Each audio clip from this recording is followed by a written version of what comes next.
தென்னாடுடைய சிவனே போற்றி, எந்நாட்டவர்க்கும் இறைவா போற்றி. மெய்யன்பர்களே, இப்பொழுது மதிய வகுப்பை தொடங்குகிறோம். நல்லா சாப்பிட்டீங்களா? அளவா சாப்பிட்டீங்களா? அளவுக்கு அதிகமா சாப்பிட்டீங்களா? என்னங்க சொல்றாங்க? ஓ, பாயாசத்தோட சாப்பிட்டீங்களா?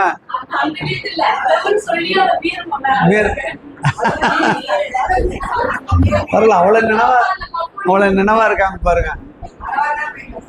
இப்ப போன வகுப்புல 5 கேள்வி கொடுத்திருந்தோம். ஏதாவது நினைவாவது இருக்கா? அந்த கேள்வியை படிங்க, அதுக்கு விளக்கம் சொல்றோம். அப்புறம் உங்க சந்தேகம் ஏதாவது இருந்தா கேளுங்க. அதுக்கு பிறகு நம்ம பாடத்தை தொடங்குவோம். முதல் கேள்வி படிங்க. நீ அம்மா, நீ படிக்குமா?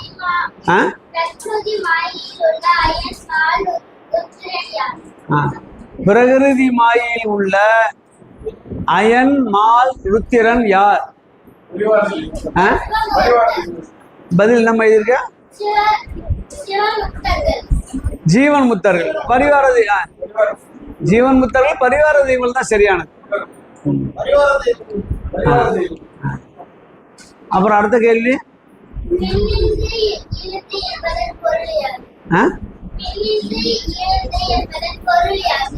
மின்னின்று இழிந்து மின்னின்று இழிந்தது என்பதின் பொருள் யாது? இழிந்தது என்பதின் பொருள் யாது? எழுதிருக்கீங்களா யாராவது? ஒண்ணும் இல்லை. பறவெளியிலிருந்து வெளிப்பட்டு இறங்கி, பறவெளியிலிருந்து வெளிப்பட்டு இறங்கி வந்து, இழிந்து என்பது இறங்கி, வெளிப்பட்டு. அடுத்ததுமா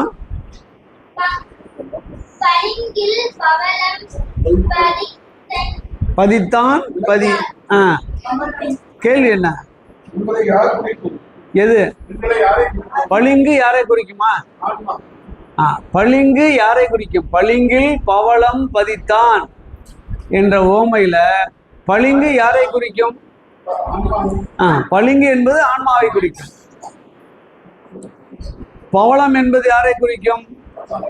சிவபெருமானை குறிக்கும். சரி, அடுத்தது 3.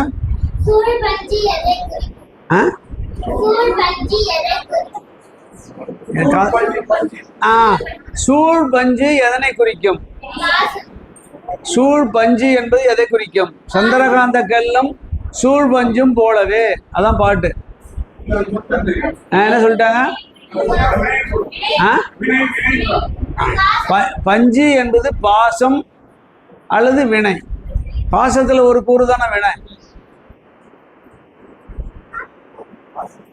சரியான விடையாது. அப்புறம் வினையை வினையை போக்கும் நடனம் எது? என்ன இருக்கீங்க? கூத்து. அதான் என்ன? எது கூத்து? தனி கூத்து. தனி கூத்து தான் சிறப்பானது. தனித்து சபாஷ்மா ஆசீர்வாதம். தனித்து ஆளக்கூடிய கூத்து. பெருமான் 4 நிலையில ஆடுகிறான் என்பது பிரிக்க வேண்டும். ஒன்று, பெருமாட்டி இசை அமைக்க தாளம் போட பெருமான் ஆடுகிறான். பாருங்க, அந்த காலத்திலேயே அம்மா சொல்படிதான் ஐயா ஆடு இருக்கிறார். ஆடுகிறான் என்பது ஒண்ணு. 2வது, பெருமானும் பெருமாட்டி இணைந்து ஆடுவது. இல்லைங்களா? 2 பேரும் இணைந்து ஆடுறாங்க. அடுத்தது, பெருமானோடு உள்ளே சேர்ந்து ஆடுகின்ற தனி கூத்து. தனி கூத்துல பெருமாட்டி எங்கே இருக்கிறான்னு கேட்டா பெருமானோடு ஒடுக்கம். அதுதான். நடுவுல ஒரு கூத்து இருக்கிறது. 2 பேரும் இணைந்து ஒரு உருவமாக கொண்டு ஆடுவது. அதுதான் திருச்செங்கோடு. இல்லையா? 2 பேரும் இணைந்து இருக்கிறாங்க. உமையொரு பாகனாக இணைந்து இருக்கிறாங்க. ஒரே உடம்புல 2 பேர் இருக்கிறாங்க. அப்படி ஒரு கூத்து இருக்கிறது. அதுக்கு அடுத்தது தான் இந்த தனிக்கூத்து. தனிக்கூத்துல ஆகாய பெருவழியில் பெருமானுடைய உள்ளே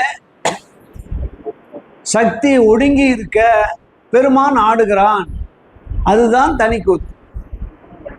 அந்த கூத்து தான் அதை போக்கும். தனிக்கூத்து கண்டபின் பல இடங்களில் பேசுவார். 5 கேள்வி முடிஞ்சிருச்சுங்களா? சரி, இப்போ ஏதாவது கேள்வி கேளுங்க. இங்க வாங்க, கிட்ட வாங்க. அங்கேருந்து கேட்டால் காதில் விடல. வாங்க. என்னவா? மகிழ்ச்சியா மகிழ்ச்சியா இருப்பதற்கான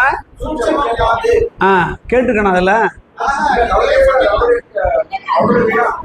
என்ன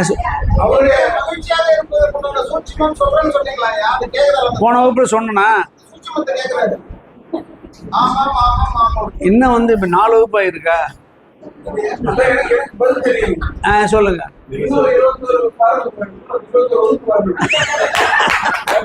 சபாஷ். எங்க வீட்டுக்கார அம்மாவோட என்ன இந்த அளவுக்கு புரிஞ்சுக்கலீங்க.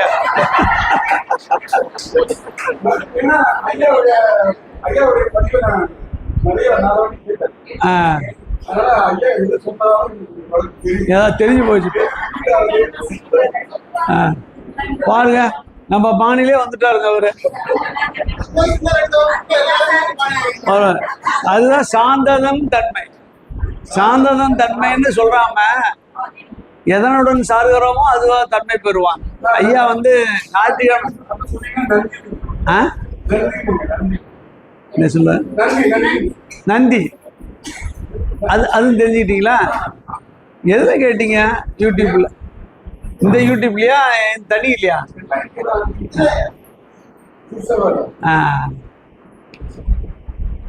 நீ மகிழ்ச்சிக்கு வாங்கய்யா. நீங்க முதல்ல மகிழ்ச்சியா இருங்க. முடியலன்னா வாங்க.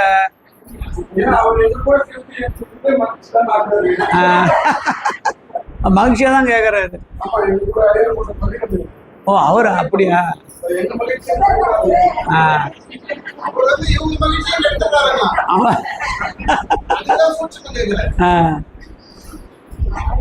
அப்புறம் கேளுங்க. எவ்வளவு குருவை மிச்ச சிஷியா இருக்கிறீங்க எல்லாரும்.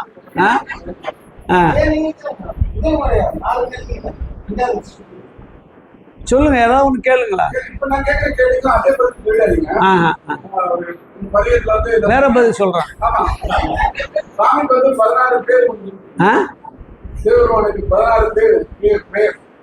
அதாவது சிவபெருமான 25 வடிவங்கள், 25 வடிவம், 25 பேர் உண்டு. தெரிஞ்சுக்கிறதால நானும் மறந்துட்டேன். நம்ம வடிவமே சரியா தெரியலன்றதால அது நான் தரேன். 25 மகேஸ்வர வடிவங்கள். நான் நூல் வெளியிட்டு இருக்கிறேன். சைவ சித்தாந்த களஞ்சியம் அப்படின்னு நூல் வெளியிட்டேன் 2000. அதுல 25 வடிவங்களும் சொல்லி எங்கெங்க இருக்குன்னு காட்டியிருக்கிறேன். உதாரணம் பாருங்க, உமையூர் பாகனா இருக்கிறார் இல்லையா? 2 பேரும் சேர்ந்து மாதூர் பாகன் திருச்செங்கோடு. அது மாதிரி ஒவ்வொன்றும் எங்கெங்க இருக்கு அப்படின்றத நான் நினைவில்லை எனக்கு. 25 வடிவங்கள் இல்லையா? அதான் அது நம்ம புத்தகத்தை பார்த்து சொல்றேன். இல்லைன்னா உங்களுக்கு இதில் அனுப்பிடுறேன். அப்புறங்க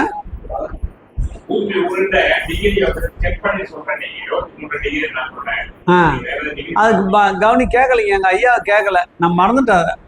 பல்வேறு இதுல நீங்க பார்த்து சொன்னதே சரியா வச்சுக்கோ. நீங்க எழுதி என்கிட்ட கொடுங்க ஒரு சின்ன பேப்பர்ல, அதான் நான் சொல்லிடுறேன். ஏன்னா அவரை பார்க்க முடியல, பிசிக்ஸ் அவரு பார்க்க முடியலனால நமக்கு மனசுலேயே நிக்கல. அது தொடர்ந்து வெளியில பறந்து கொண்டே இருக்கிறோம். அப்புறம் ஒன்றும் ஐயமே கிடையாது, எல்லாம் தெளிவா இருக்கு. தெளிவு குருவின் திருமேனி காண்டுட்டீங்க, நல்லா தெளிவாயிடுச்சு இல்லைங்களா?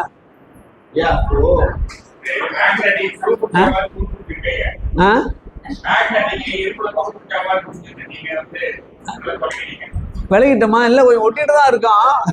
ஞாயிற்றுக்கிழமை மட்டும் விலகின மாதிரி தெரியும். அப்புறம் வீட்டுக்கு போனா ஒட்டிக்கும்.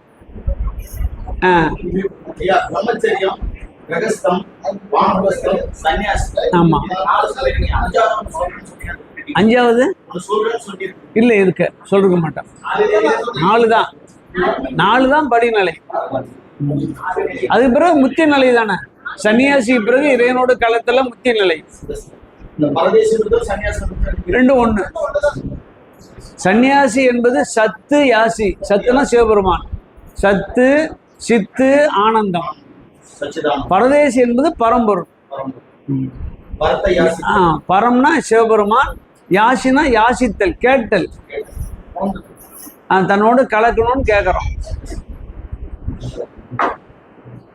அந்த அளவுக்கு எழுதி வச்சிருக்கீங்களா? நீ அப்படியே காதல கேட்டு போயிடுங்க. அடுத்த மாசம் இதையே மேட்ரு ஓபன் பண்ணி முடிச்சிடலான்னு பார்த்தேன். அப்படியா? சின்ன பெரிய ஞானாமிர்தம் தான் தோல் இருப்பாங்க. ஞானாமிர்தம் பெரும்பாலும் எங்கே சொல்லி தர மாட்டேன்றாங்க. சிவசண்முகன்னு ஒரு ஐயா இருந்தார், கோயம்புத்தூர்காரர், தெரியும், நல்ல பேச்சாளர். அவரு ஒரு இடத்துல திருச்சியில் நடத்தினார். ஏன் அதுல உட்காந்து அப்புறம் பாட்டை நம்ம பார்ப்போமா? சரி, இப்ப பார்ப்போங்க. செல்வம் நிலையாமை. நம்ம சேர்க்கிற செல்வம் நிலைத்து இருக்குமா இருக்காதா அப்படின்னா நிலைக்காது. இங்க பாருங்க, அருளும் அரசனும் சிறப்புடைய அரசன், ஆணையம் தேரும் யானைப்படையும் தேர்ப்படையும், பொருளும் பிறர் கொல்ல போவதும் முன்னர், பிறர் கை கொண்டு போவதற்கு முன்பாக. எது? அரசனை, ஆணைப்படைய, தேரப்படைய, பொருளை பிறர் கொல்ல போவதும் முன்னர். எல்லாரும் எடுத்துட்டு போறதுக்கு முந்தி இல்லைங்களா? எல்லாம் எடுத்துருவாங்க இல்லையா? நீ என்ன செய்யணும்? அரசனா இருக்கின்ற ஆன்மாவே, தெருளும் உயிரோடு, தெருள்னா சிறப்பு, தெளிவடைந்த உயிரோடு செல்வனை சேரின். செல்வன் யாரு? சிவபெருமான் தான். இந்த செல்வம் நிலைக்கிறனா அந்த செல்வத்திட்டு போங்கன்ற. செல்வம் செல்வனை சேரின் மருளும் பிணையவன் மாதவம் அன்று. பெருமானோடு கலந்து உன் நினைவினாலே இருந்தால் குறிப்பிட்ட காலம் வரை அந்த செல்வன் நிலைத்திருக்கான். இன்னொரு பாட்டுல சொல்வார் அவர், பெற்றது நிலைக்க வேண்டுமானால் சிவாய நம்ம ஓதுன்ற பல முறை சொல்லியிருக்கிறான். அதை நம்ம எதெல்லாம் நினைக்கணும்னு நினைக்கிறோமோ அதை ஓதணும். திருநாமம் 5 எழுத்து ஓதனாதான் நம்ம பெற்றது நிலைக்கும்ன்றார். செல்வம் ஒரு கால எல்லையில் நம்மை விட்டு போய்விடும். நிலைச்சிருக்குமா? நம்ம சம்பாதிக்க பொருள் ஒண்ணு நம்ம அனுபவத்துக்கு வராமல் போகும், 2வது அது அழிந்து போகும். நேற்று இருந்த செல்வம் நீங்க இருக்குமான்னு கேட்டா இருக்காது. செல்வதுதான் செல்வம். இருக்குமா? பிரயோஜனம் இல்லாத செல்வம் கூடவே இருக்கும். நிறைய இடங்கள்ல நீங்க பார்த்துருக்கலாம். அதை செல்வம் நிலையற்றது. யாக்கை உடம்பு எப்படி நிலையற்றதோ நீங்க சேர்க்கிற செல்வம் நிலையற்றது அப்படின்றாரு. அடுத்தல ஒரு பாட்டு இருக்குங்க, 173. மகிழ்கின்ற செல்வமும்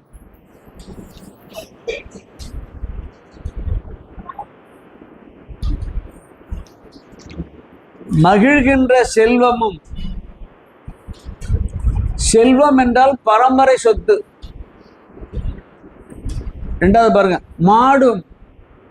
மாடு என்பது நீங்க சம்பாதிச்ச சொத்து. உடனே கவிழ்கின்ற நீர்மிசை செல்லும் களம் போல. ஓட்ட விழுந்த படகு கப்பல் என்ன ஆகும்?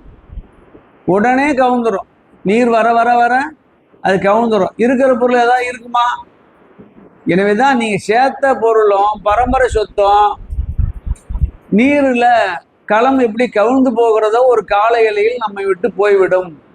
இன்னும் குறிப்பா சொல்லப்போனா 12 வருடங்கள் செல்வனா இருந்தவனும் இல்லை, 12 வருடங்கள் ஏழையா இருந்தவனும் இல்லை. 12 வருஷம் ஒரு மாறிடும். நீ உங்க ஊர்ல நினைச்சு பாருங்க, பெரிய பண்ணையாரா இருந்திருப்பாரு, கோடி கோடியா வச்சிருப்பாங்க. அடுத்த தலைமுறைக்கு அடுத்த தலைமுறை என்னாச்சு? அரசியலும் அப்படிதான். ஒரு கால எல்லையில் எல்லாம் மாறிடும்.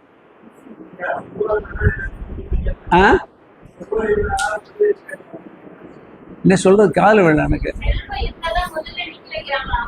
செல்வம் இருந்தாதான் அரசியல் இல்லையா?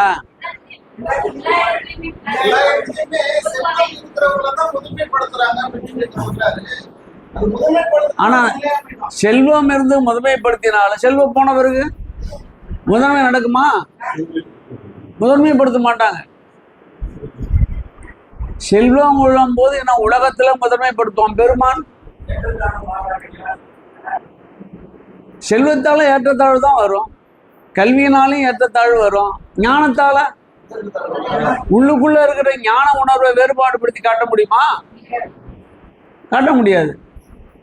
அதான் சொல்றாரு, செல்வத்தை நீ நிலைன்னு நினைக்காத, ஒரு கால எல்லையில் உன்னை விட்டு போய்விடும். இல்லைங்களா? பையனுக்கு பிரச்சனை வந்தா சொத்தை எழுதி கேட்கறானா இல்லையா?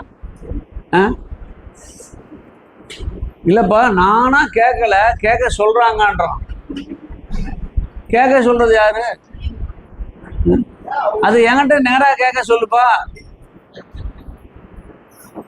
அப்புறம் கேட்கலான்னு இருக்காங்க. எப்பறம் நாம போன பிறகா? என்ன செல்வம் என்பது ஒரு கால எல்லையில் நமக்கு துன்பத்தையே தரும். அதிகமான செல்வம் என்ன செய்ய முடியும்? ஒன்றும் இல்லைங்க. இந்த அமைப்பாளர் இருக்கிறாரு, 4 மாசத்துல நம்ம நெருங்கிய நண்பராக மாறிட்டோம், அவர்கிட்ட பெரும் தொகை இருக்கிறது, ஐயா 2 கோடி ரூபா தரேன், நீங்க போய் கிழக்கு தாமத்தில் வச்சிங்கன்றார். அவர்கிட்ட இல்லை. அப்படி இருந்தாலும் சொல்லவும் மாட்டார். அவங்க அம்மா வீட்டுக்காரம்மா வந்திருக்காங்களா? சொல்லுங்கம்மா. உட்காந்துருக்கியா? எங்க உட்காந்துட்டீங்களா? பக்கத்துல இருந்து தானே அவருக்கு சரியா இருக்கும். நான் அந்த 1 கோடி 2 கோடி ரூபாய் எடுத்துட்டு போறேன் ஓலா கார்ல, என்ன நினைப்பேன்? டிரைவர் எந்த பக்கம் போறான்னு கவனிப்பனா இல்லையா? இல்லையா? காலுக்கு இடிகள் அந்த சூட்கேஸ் வச்சிருப்பேன். வீட்டுக்கு போறேன், நம்ம நேரம் பார்த்து வீட்டுக்காரமா என்னங்க கையிலன்னு கேட்பாங்க. நீங்க பாருங்களேன், ஏதாவது ஒரு பொருள் வாங்கிட்டு வந்தா டக்குன்னு அவங்களுக்கு தான் தெரியும், இதெல்லாம் ஒன்றும் கிடையாது, தலையிடாத. நமக்கு பயம் வந்துடும். ஏன்னு கேட்டால் இந்த அம்மாவை பார்த்து பயம் இல்லை, அங்கே அம்மா சைடு இருக்க ஆளை பார்த்து பயம் வந்துடும். இல்லைங்களா? தெரிஞ்சிச்சுன்னா என்ன ஆகும்? உடனே கொண்டு போய் பீரோ பக்கத்தில் வச்சுக்கிட்டு பீரோவில் வச்சிட்றான். பீரோ பக்கம் யார் போனாலும் சந்தேகம் வந்துடும். இல்லைங்களா? கட்டில் அங்கேயே போட்டு படுத்துக்கிறான். ராத்திரியில் யாராவது கட்டில் அவுத்தானா என்ன செய்வாங்க? குளிக்க போவோமா? டைனிங் டேபிள் உட்காந்து சாப்பிட போவோமா? எல்லாம் இங்கேயே கொண்டாந்துடணும். இல்லையா? என்ன ஐயா, அதிக பணம் நமக்கு துன்பத்தையே தரும். உணர்ந்தவர் பட்டினத்தார். அதான் எல்லாத்தையும் கொடுங்கன்ட்டு போயிட்டே வந்துட்டார் அவர். காதருந்த ஊசியும் ஆறாது கான். எப்போ? கடை வழிக்க. காது அருந்து போன ஊசி பயன் உண்டா? நூல் தைக்க முடியுமா? அது தொலை அருந்து விட்டு போச்சுங்க, ஒன்றும் பிரயோஜனம் இல்லை. என்ன செய்ய முடியாதா? அதுவும் பின்னால வராது. தப்பி தவறி கொண்டு போய் விட்டோம்னா புதைக்கிற இடத்துல கேட்பான், ஏதாவது இருந்தா செக் பண்ணிக்கன்றான். கொண்டு வைக்கிறோமா, நம்மளை கொண்டு வைக்கிறானே. அப்ப அந்த சுடுகாட்டுல இருக்கவன் சொல்லுவான், நம்ம உடையவனா இங்க வாங்கன்னு கூடுவான், ஏதாவது இருந்தா செக் பண்ணிக்கன்றான். தப்பி தவறி வீட்டுல விட்டுட்டா கூட அவன் விட மாட்டான். அடுத்த வாரத்தை சொன்னான் பாருங்க, அப்படி நீங்க விட்டுட்டீங்கன்னா தோண்டி எடுத்துருவாங்கன்னா எப்படி இருக்கு பாருங்க. எவ்வளவு கஷ்டம் அது. செல்வம் என்ன நிலையானதா?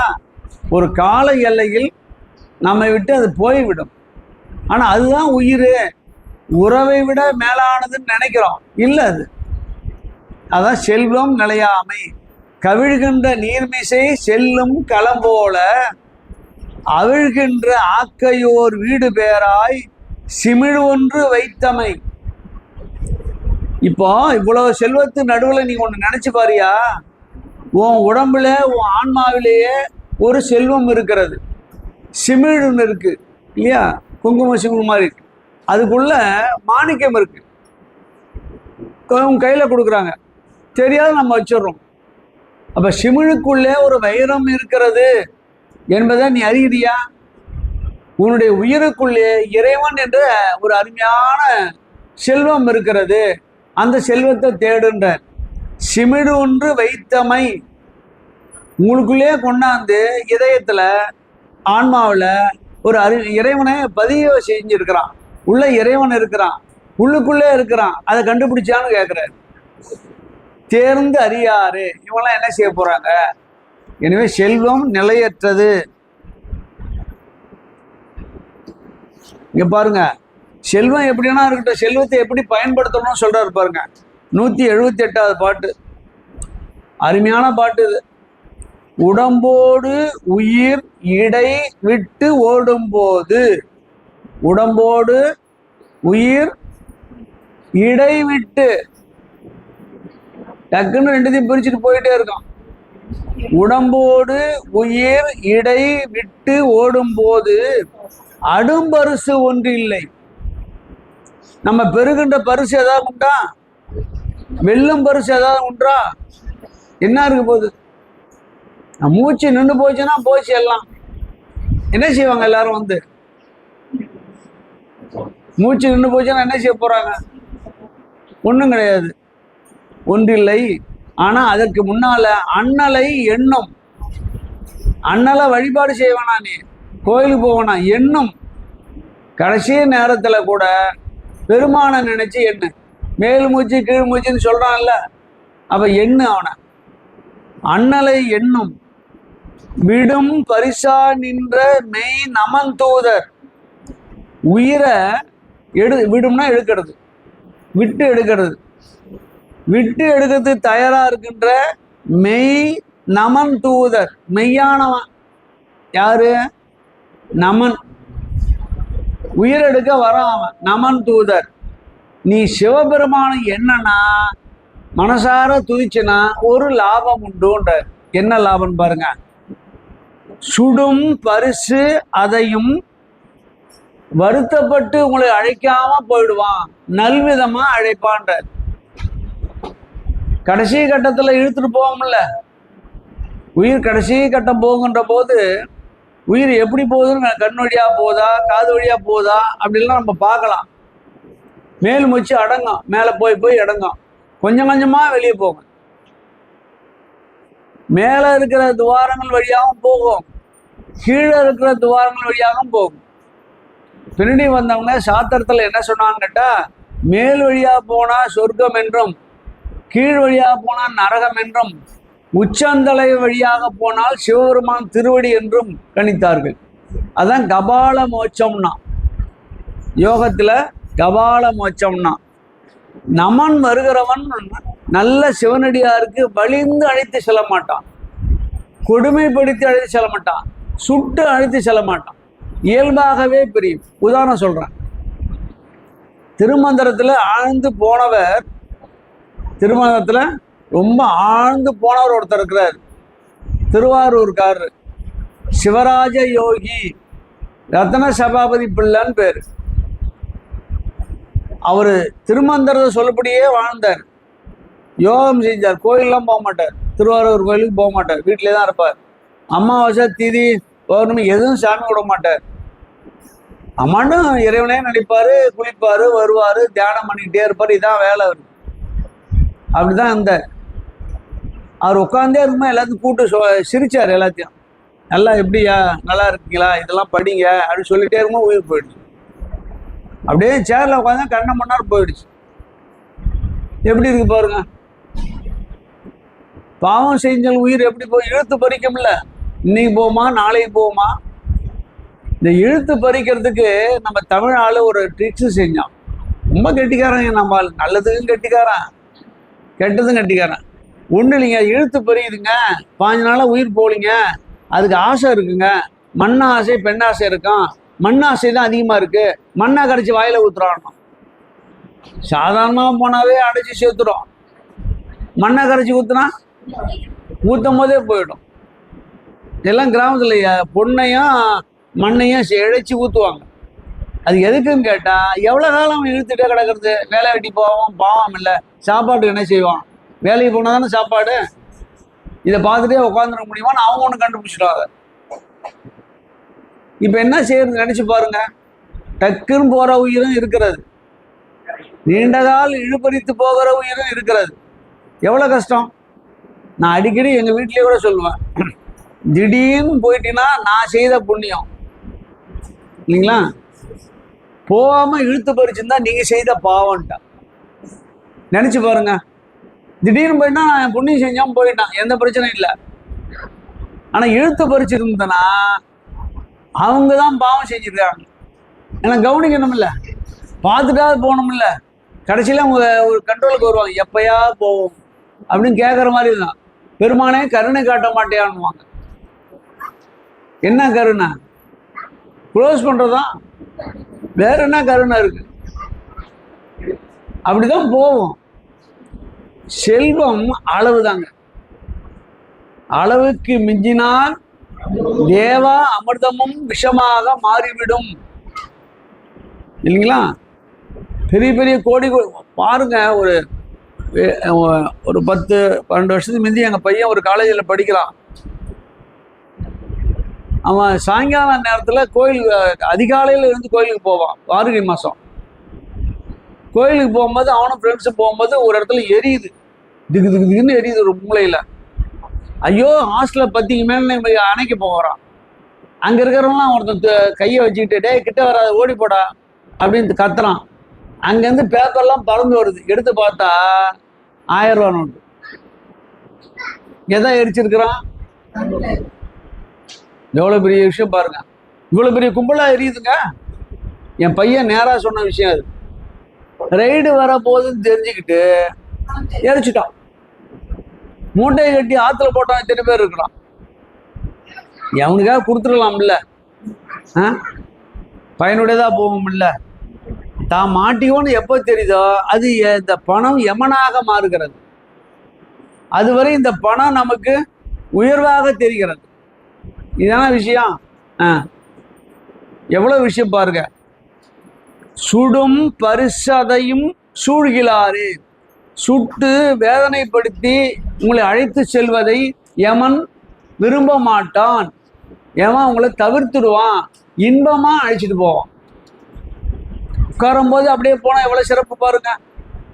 இல்ல உயிர் இழுத்து பறிக்கிறதோட உட்காந்துட்டே போயிடுச்சுன்னா எப்படியும் அப்பாவை காத்துலான்னு கொண்டு போய் பெரிய ஹாஸ்பிட்டலில் சேர்ப்பான். அவன் ஒரு நாளைக்கு 50, எங்க உறவினர் சேர்த்தாருங்க ஒரு காவேரி ஹாஸ்பிட்டல்ல. ஒரு நாளைக்கு 50,000 ரூபா ஒரு நாளைக்கு. ஆனா சேர்த்த ஆள் இருக்கார படுகஞ்சா, எச்சு கையாலையும் காக போட மாட்டான்.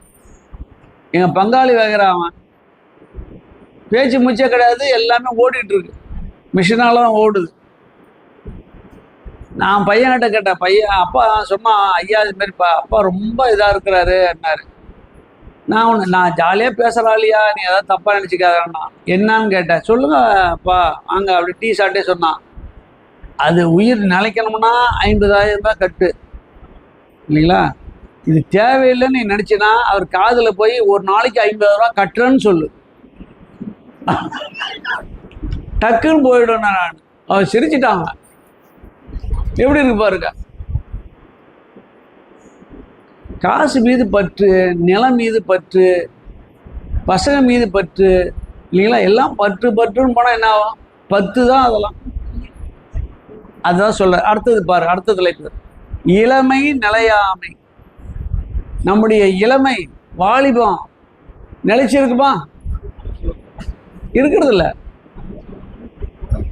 பாலனாய் கழிந்த நாளும் பனிமலர் மேலனாய் கழிந்த நாளும் மெலிவு தரும் மூப்பு வந்து கோலனாய் கழிந்த நாளும் 3. பாலனா இருக்கிறான், கல்யாணம் பண்ணிட்டு மேலனா இருக்கிறான், குடும்பஸ்தோட இருக்கிறான். அப்புறம் மெலிவு வரும் மூப்பு வந்து கோலனாய், கையில கோல வச்சுட்டு போறோம்.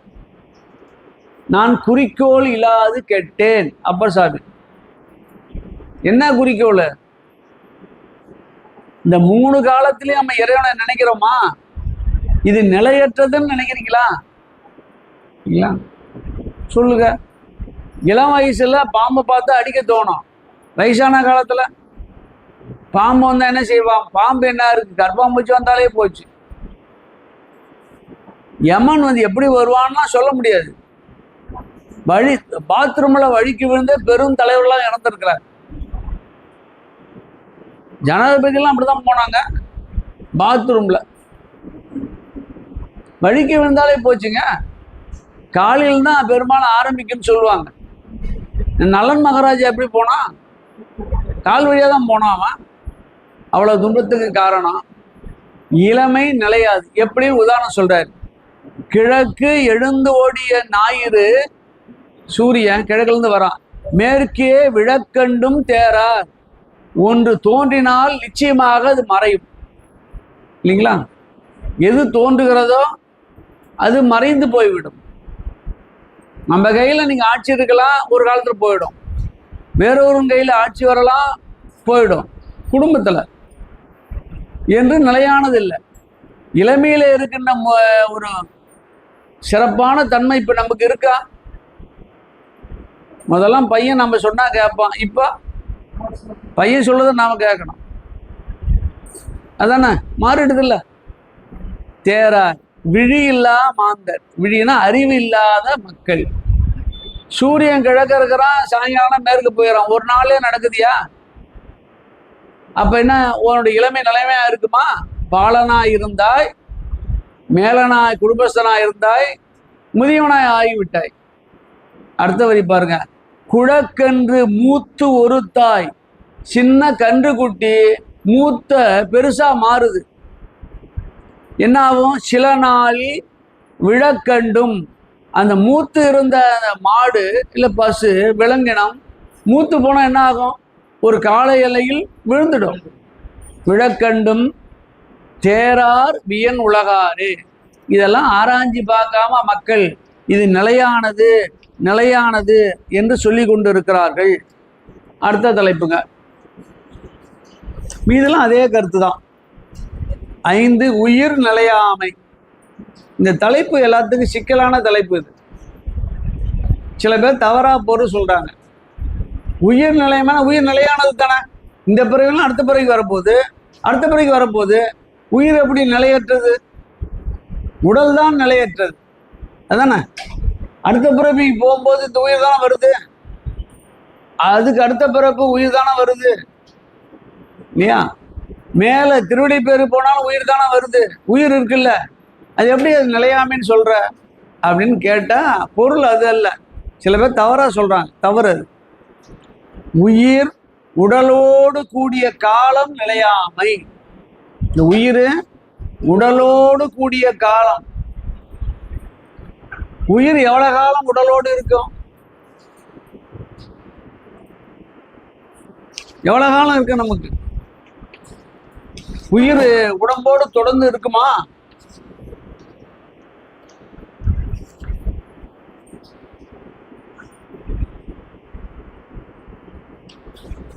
நம்ம உடம்புல 5 பேர் இருக்கிறான்.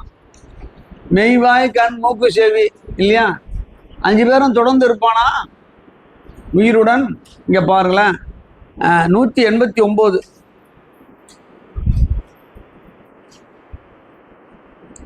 மத்தளி ஒன்று உள். மத்தடி ஒன்று உள. மத்தளி என்று சொன்னால் மண்ணால் செய்யப்பட்ட உடம்பு. மத்து மண்ணு, தளினா செய்யப்பட்டது. மண்ணால் செய்யப்பட்டதுதான் அந்த உடம்பு. உடம்புக்குள்ள 5 இருக்கு. மண் இருக்கு, காற்று இருக்கு. இருக்கா? மண்ணு, காற்று. சூடு இருக்கா? இருக்கு. குளிர்ச்சி இருக்கா? இருக்கு. அப்புறம் இன்னொன்னு என்ன? ஆகாயம். உள்ள ஆகாய பெருவெளி, கேப் இருக்கு. சிறுகுடல் பெருகுடலுக்கெல்லாம் இடம் இருக்கு, வெற்றிடம் இருக்கு. அப்போ அண்டத்துல என்ன இருக்கிறதோ அவையெல்லாம் பிண்டத்தில் இருக்கிறது. அதான் அண்டத்தில் உள்ளதை பிண்டத்தில் காண் என்று பழமொழி வந்தது. நிறைய பழமொழிகள்லாம் இதான் காரணம். பழமொழி தெரியாம போயிடும், அர்த்தம் தெரியாம விட்டுறோம் நாம். அதை நிறைய இருக்கிறது. நிறைய பழமொழிகள்லாம் அர்த்தம் தெரியாமலேயே போய்விட்டது. இப்ப பாருங்களேன், மத்தளி ஒன்று உள தாளம் 2 உல. ஒரு உடம்பு தான், இதுக்கு 2 தாளம். மூச்சு, தாளம்னா மூச்சு, இந்த வழியா போற மூச்சு, வெளியே விடுற மூச்சு. மூச்சு காற்று உள்ளே இழுத்து வெளியே விடுறோம் இல்லையா, அதான் தாளம். மூச்சு காற்றை வைத்து உங்க ஆயுஷ் என்னன்னு சொல்லிடலாம். ஆமாங்க, திருமந்திரத்துல 2ஆம் தந்திரத்துல ஆயுசு பரீட்சைன்னு ஒண்ணு இருக்கு. உங்க உயிர் எவ்வளவு காலம் உங்கள்கிட்ட இருக்குன்னு நீங்களே கண்டுபிடிக்கலாம். அதை நான் சொல்லித்தரேன், நீங்க கண்டுபிடிச்சிங்க, உங்களுக்குள்ளே வச்சுங்க. திடீர்னு போற மாதிரி இருந்தா அவன் போய் வீட்டுல போய் பசங்க எனக்கு திடீர்னு போயிடும்டா அப்படின்னு சொன்னா அவன் போயிடுவான். பயத்தால தான் பாதி பேர் போயிடுவாங்க. மாத்திரை வழியும் சொல்றாரு, உன் ஆயுசு எவ்வளவு கண்டுபிடிக்கலாம், நீட்டிக்கணுமா வழி இருக்கு. எனவே திருமந்திரத்துல பெஸ்டான்னு கேட்டா குறை சொல்வார், குறையை நீக்குகின்ற வழியும் சொல்வார். அதான் சிறப்பு. இதுல 2 உள்ள தாளம் எது? மூச்சு காற்று, உள்ளே போறதும் வெளியே வரதும். அத்துள்ளே வாழும் அரசரும், அது உள்ளே யாரு இருக்கிறா? ஒரு அரசன் இருக்கிறான். யாரு அவன்? அதான் ஆன்மா. இதுக்குள்ள யார் வாழறான்? ஆன்மா. 5 உள்ள 5 பேர் உள்ள இருக்கிறான் கூட சுத்தி. மெய், வாய், கண், மூக்கு, செவி 5 இருக்கிறான். அத்துளே வாழும் அரசனும் அங்குலன். அப்ப மத்தளி மண்ணாய் மயங்கியவாறு, இந்த அரசனா இருக்கிற நீ நீங்கினால், அரசன் அந்த உடம்பை விட்டு வெளியே போயிட்டா உடம்பு என்ன ஆகும்? உடம்பு என்ன ஆகும்? மத்தளி மண்ணாய் மயங்கியவாறு, இந்த உடம்பு மண்ணாய் போய்விடும். ராமகிருஷ்ணன் ஒரு கதை சொன்னார், ஒரு உபதேசம். ரோட்ல நடந்து போயிட்டே இருக்கிறான், செருப்பு அறுந்து போச்சு.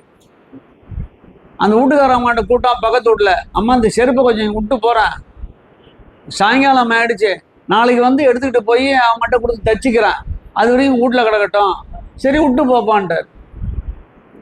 2 நாள் கழிச்சு அதே தெருவில் பணம் வந்தது, மழை பெய்யுது. இந்த பணத்தை கொஞ்ச நாள் இங்க வச்சுக்கிங்க, மழை முடிஞ்சோன்னா நான் எடுத்துட்டு போறேன், விடுவானா? சொல்லுங்க. பிஞ்சு போன செருப்புக்குள்ள மரியாதை கூட செத்து போன உடம்புக்கு இல்லை. வேணா வச்சிருப்பானா? இன்னும் கொடுமையை சொல்றோம் பாருங்க. கோயிலை சுத்தி நீங்க வாழ்ந்தீங்கன்னா, நாம் இருந்தோம்னா, அங்க கோயில கொடி ஏற்றிட்டாங்கன்னா, இங்க நம்ம வீட்டுல ஏதாவது டெத்து நடந்துருச்சுன்னா உடனே எடுத்துடணும். 6 மணிக்குள்ள, சூரியன் அஸ்தமனத்துக்குள்ள எடுத்துடணும். இல்லைன்னா அவங்க வந்து எடுத்துட சொல்லிடுவாங்க. என் பையன் வரல, எங்க பொண்ணு வரல அப்படின்னு சொல்ல முடியாது. அப்படி நடந்திருக்கு. யாராவது வச்சிருப்பாங்களா? நம்மை போன்ற ஆட்கள்லாம் இருக்கிறாங்களே, தமிழர்கள், இவங்கெல்லாம் வீட்டில் வச்சிருப்பாங்க. அது சில வேலையெல்லாம் செய்வாங்க, அப்புறம் கொண்டு போய் அடக்கம் பண்ணுவாங்க. அண்ணன்கள் இருக்கிறாங்களே, வீட்டில் வச்சிருக்க மாட்டாங்க. உயிர் போனால் வெளியில் ஒரு பெஞ்சு ஒன்று போட்டு கொண்டாந்து கிடச்சிடுவாங்க. அன்னைக்கு இரவுக்குள்ளே எடுத்துருவாங்க. பெரும்பாலும் கொண்டு சுட்டுடுவாங்க. அவங்கவுங்க மரபு. ஏன் தெரியுமா அந்த வேறுபாடு? கரு ஒரு அன்பர் அரசியலில் ஒரு ஆள் இருந்தார்ல, பழ கருப்பையா, கேள்விப்பட்டிருக்கீங்களா? பழைய ஆளுக்கெல்லாம் தெரியும். அவன் பையன்தான் ப்ரொஃபஸர். அவர் கரு தமிழன் பேரு.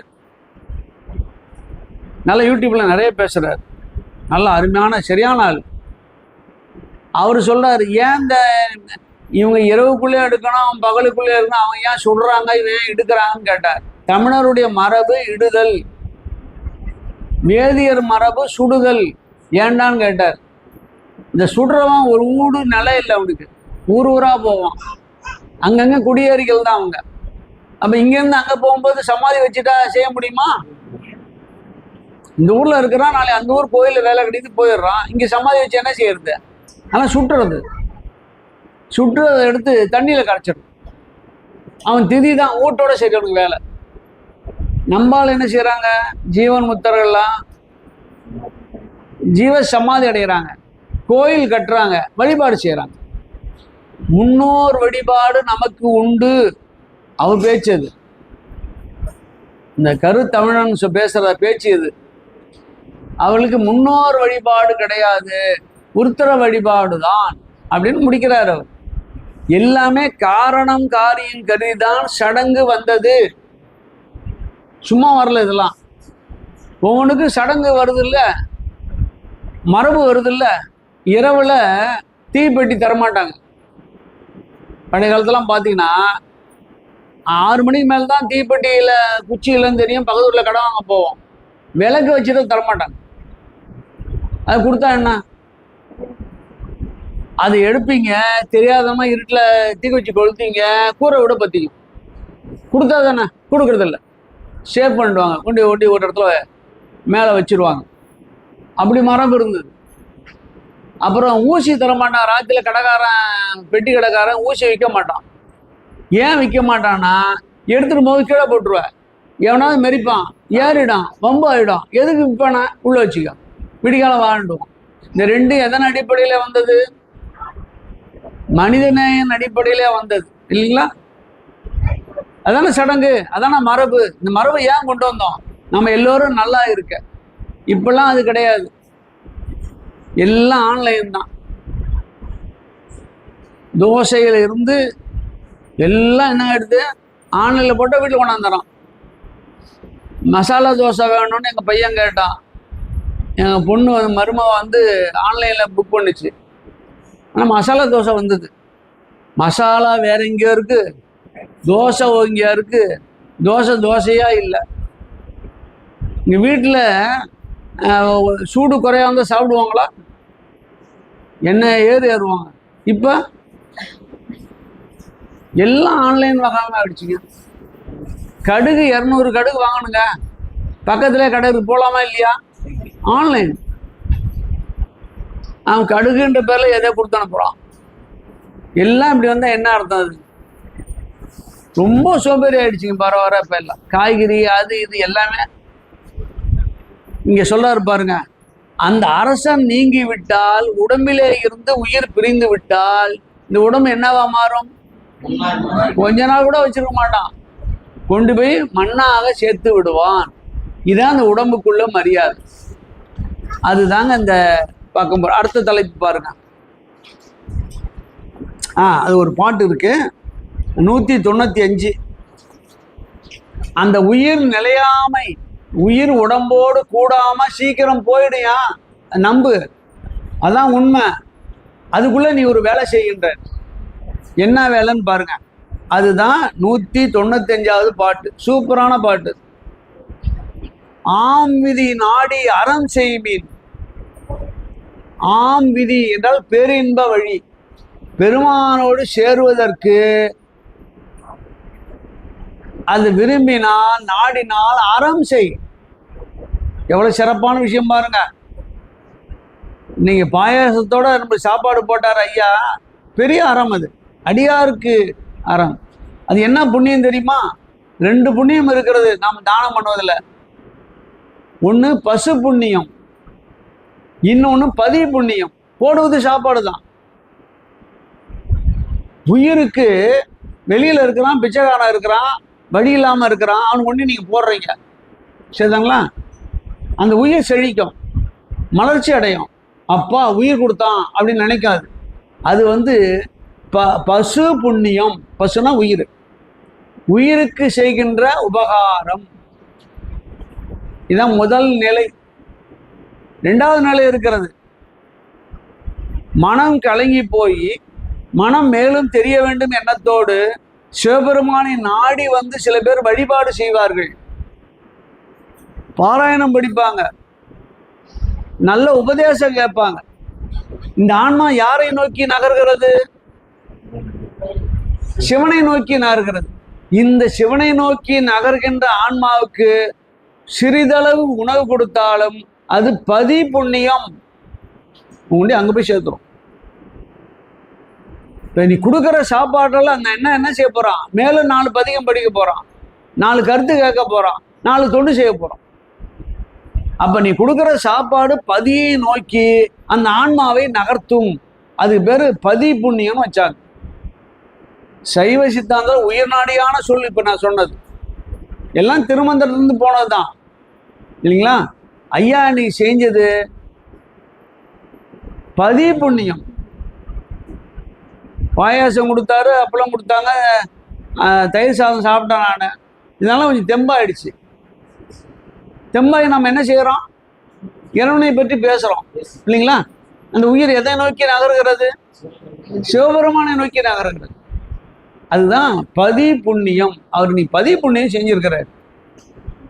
எல்லாரும் தொடர்ந்து செய்கிறவங்க எல்லாம் ஒரு டீ வாங்கி கொடுத்தாலும் பதி புண்ணியம் தாங்க. இதில் என்ன இருக்கிறது? எனவே பதி புண்ணியம் தொடர்ந்து செய்யுங்க. அது அடுத்த ஜென்மத்துக்கு கூட வரும், உதவி செய்யும். நம்மளாம் எங்கள் வீட்டில் எல்லாருமே வெவ்வேறு திசையில் போக நான் மட்டும்தான் அந்த லைனுக்கு வந்தேன். நான் எங்கள் அப்பாவும் ஆசிரியர், எங்கள் தாத்தா ஆசிரியர், எல்லாம் ஆசிரியர் குடும்பம். கூட 10ஆம் வரைக்கும் என் மாமனார் ஆசிரியர், மாமியார் ஆசிரியர். எங்கள் வீட்டுக்காரமா தங்கச்சிக்கு என்ன பேர் சொல்லுவான்? கொழுந்தி, அது ஆசிரியர். எல்லாம் ஆசிரியர் குடும்பம் தான். எங்கள் பசங்க 2 பேர்த்தையும் ஆசிரியர் ஆக்கக்கூடாதுன்னு முடிவு எடுத்தேன் நான். எல்லாம் வாஜாரம் என்ன அர்த்தம் அப்படின்னாரு. ஏன்னா இன்ஜினியர் ஆக்கணும் முடிவு பண்ணேன். இந்த பொண்ணை டாக்டர் ஆகணும் முடிவு பண்ணேன். ரொம்ப கஷ்டப்பட்டு சிரமப்பட்டு பல்வேறு இடங்களில் போய் சேர்த்து விட்டேன். அந்த 2 இப்போ டீச்சராக தான் இருக்கு. ஒன்று தாகூரில் வேலை செய்யுது, தாகூர் மெடிக்கல் காலேஜ் வேலை செய்யுது. இன்னொன்று அமிட்டில் வேலை செய்கிறான் பையன். எங்கே போயிடுச்சு பாருங்க, எங்கே போச்சு? இது பரம்பரை விடாதுங்க நம்மள. அவங்க 2 பேரும் கேள்வி பண்ணாங்க, எப்போ பார்த்தாலும் வாஜாரன்னானுங்க. நீங்கள் மட்டும் அங்கே போனப்போ இப்போ பையன் சொல்கிறான், இது மாதிரி சுகமான உத்தியோகம் உலகத்திலே இல்லைன்றான். போகிறோம், டீஸ் பண்ணுறோம் இல்லைங்களா, கேள்விக்கு தயார் பண்ணுற ஆளை நம்மட்டு வந்துடுறோம். 5 மணிக்கான வீட்டுக்கு வந்துடுறீங்க. மற்ற வேலையில் எங்கள் மருமகம் மாட்டிட்டு முழிக்குது. காலையில் கம்ப்யூட்டர் திறந்தாங்கன்னா திறந்தபடி தான் கழுத்தில் ஒன்று பெல்ட் மாட்டிட்டு இட்லி சுடுது. வீட்டில் யாரும் இல்லை, என்ன செய்யுது? அம்மா நீ ஒன்று சுடாத, கழுத்தில் மாட்டிகிட்டே சுட்டா சரியாக வராது அப்படின்னு என் மனசில் அபிப்பிராயம். நான் கடையில் நான் வாங்கி சாப்பிட்டுக்கிறேன். எப்படி இருக்கு பாருங்க. எல்லாத்துக்குமே படி அளந்தாலும் சரியாக அளக்குறான் சார். கொஞ்சம் கூட குறைவு இல்லாமல் யாருக்கு என்னென்ன தேவையோ கரெக்டாக அளந்துடுறான். நாம் தான் தெரியாமல் முழிக்கிறோம். நீங்கள் பாருங்க, பதி புண்ணியம் அவர் செஞ்சார் இல்லைங்களா? நாம் செய்வதும் பதி புண்ணியம் தான். சொல்கிறோம், கேட்குறோம்ல. இப்போ பாருங்களேன், அம்மிதி நாடி அறம் செய்மின், அம்மிதி ஆம் விதி என்றெல்லாம் பேரின்ப வழி. அந்நிலம் போம்விதி நாடி புனிதனை போற்றுமின். அந்நிலம்னா பெருமான் இருக்கின்ற இடம், சிவலோகம். சிவலோகத்தை நீங்கள் செல்லணுமா, பேரின்ப நிலத்தை நீங்கள் பெறணுமா, என்ன செய்யணும் கேட்டால் புனிதனை போற்றுமின். புனிதன் யாரு? சிவபெருமான் தான். மாசு இல்லாதவன் இல்லையா? அவனுக்கு பேர் மாசில்லாத மணின்னு பேர். மாசு இல்லாத மணி. போற்றுமின். நாம் விதி வேண்டும் என் சொல்லின், நம்முடைய விதி எப்படி இருக்க வேண்டும் என்று நீங்கள் நினைத்தால், முக்கியமான வரி தான், நம்ம விதி எப்படி இருக்க வேண்டும் அப்படின்னு நீங்கள் நினைத்தால், மானிட ஆம்பிதி பெற்ற அருமை வல்லார்க்கு. விதியை என்ன செய்யலாம், விதி எப்படி இருக்கும் என்று நீங்கள் கூற வேண்டாம். விதி நல்லாவே இருக்கும். இதில் என்ன அர்த்தம் கேட்டால், விதியை மதியால் வெல்லலாம் அப்படின்னு பழமொழி இருக்கு சரிங்களா? மதி என்றால் ஞானம், மதி என்றால் மதிசூடிய பெருமான், 2 அர்த்தம் அதுக்கு. விதி வந்தால் உங்களுடைய ஞானத்தால் வெல்லலாம். விதி எப்படி வரும் உங்களுக்கு? எனக்கு எப்படி வரும் விதி? எப்படி வரும் விதி? விதினா துன்பத்தை ஊட்டுறது, இன்பத்தை ஊட்டுறது. எப்படி வரும்? நேரம் நான் தாங்க விதி உங்களை பிடிக்க வந்திருக்குன்னு நான் சொல்லும். எப்படி வரும் அது? நல்லா பாருங்க, என்ன அந்த ஸ்டெப்பை சொல்றேன் பாருங்க. நீங்க உங்களுக்கு தேவையான விஷயம் அது. முதல்ல சூழலை உருவாக்கும். வெறும் சூழல் தான். சூழலை உருவாக்கும் போது அந்த சூழல்ல நீங்க மாட்டிட்டு நீங்க தப்பா பேச வைக்கும். மெய்யாலும் மொழியாலும் தவறு செய்ய வைக்கும். எதுல வரும் தவறு? வாயால. எதுல வரும் தவறு? உடம்பால. வந்துருச்சா? அந்த தவறு தான் வினையா மாறுது. வினைதான் திருப்பி உங்களை வந்து தாக்குது. மெய்யால் செய்த வினை மெய்க்கே வரும். நீண்ட காலம் சில பேர் துன்பம் படுறாங்களே இல்லைங்களா? நீண்ட காலம் உடம்பினாலே நோய்வாய்ப்பட்டு கிடக்குறாங்களே, என்ன காரணம்? போன பிறவில பல்வேறு பிறவில பிற உடம்புக்கு தொந்தரவு செஞ்சிருப்பாங்க. அதுதான் வந்திருக்கு. சில பேர் பழி பாவங்களை ஏற்கிறாங்களே, யோக்கியமா இருப்பான், தானா பழி வந்து சேரும். என்ன காரணம்? பல்வேறு பிறவியில வாயினால தவறு பேசியிருப்பாங்க. இப்ப மொழியால் வந்தது மொழியால் வருதா? இந்த உடம்பால் வந்து உடம்பால் வருதா? இப்ப இன்னொன்னுதான் பாக்கி இருக்கு. மனம் மெய் மொழி 3 தான் கருவி. மனத்தால் வருவது சில பேர் நினைப்பான், கையால ஒன்றும் செய்ய முடியல சார், வாயால திட்ட முடியல, மனசால திட்டுவான் இல்லைங்களா? மனசால என்ன செய்வான்? திட்டுவான். மனசால அகோரமா நினைப்பான், வெளியே ஒன்று பேசுவான், உள்ள ஒன்று திட்டுவான் இல்லைங்களா? புதுசா ஒரு வண்டி வாங்கியிருக்கீங்க சார், எங்க தம்பி வண்டி வாங்கினான் அரக்கோணத்துல. வண்டி எடுத்துட்டு போனான், இடிச்சிட்டான். கார் போய் ஒரு சின்ன இந்த ஆணிக்கல்ல இடிச்சிட்டான். எழுத்துட்டுக்காரன் உடனே வந்தான். என்னங்கய்யா இடிச்சுடுச்சா? அது 1 வாரம் ஆச்சு, இப்போதான் அவனுக்கு தெரிஞ்சிருக்கு. அது இடிச்சுட்டாம கேள்விப்பட்டேன் நான். என்னங்கய்யா? யோ என்னங்கய்யா 3 கோடி ரூபாய் போட்டு வாங்கியிருக்கியே, இடிச்சிடுச்ச அப்படின்னு ஒரு சிரிப்பு சிரிச்சான். அந்த பக்கம் திரும்பிக்கிட்டு. என்ன சிரிப்பு? அவன் என்ன நினைச்சிருப்பான்? நான் அந்த ஆண்ட நின்று இருந்தேன், அண்ணன் அவனுக்கு தெரியாது. சிரிச்சிட்டான். சிரிச்சுட்டு தலை குனிஞ்சிட்டு நான் எப்படி ஆயிடுச்சுன்றான். அவன் விசாரிக்க வந்தானா, துன்பத்தை கிண்ட வந்தானா, உள்ளுக்குள்ள மகிழ்ச்சி அடைஞ்சிருப்பான் இல்லையா? மனத்தால துன்பப்படுத்துறான், மனத்தால தவறு செய்யறான். மனத்தால தவறு செஞ்சா யாருக்கும் தெரியாது, தெரியுமா? யாருக்கும் தெரியும்? தெரியாது. ஆனா இறைவனுக்கு தெரியும். ஏன்? ஒன்றாய் உடனாய் இருக்கிறான் இல்லையா? கண்காணியா இருக்கிறான் இல்லையா?